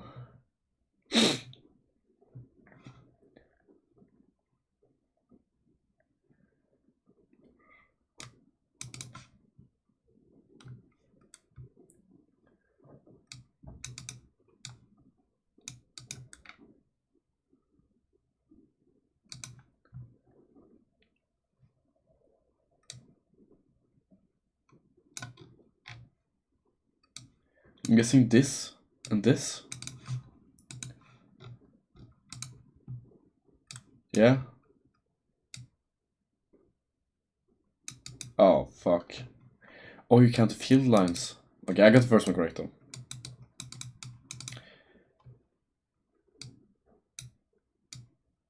Yeah, okay. So basically, because this is larger, I think.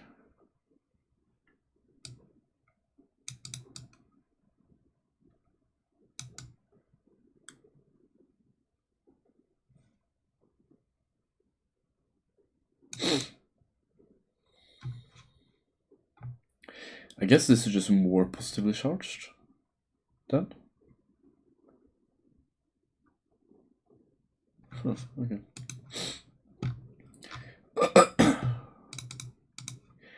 An uncharged spherical conducting shell. Okay, I guess we'll just start adding flashcards for the mistakes.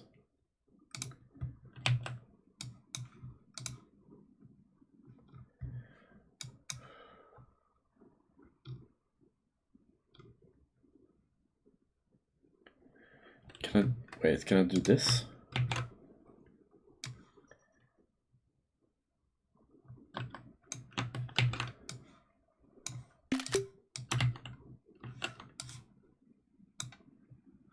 Oh my god.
Okay, I have to go to bed actually.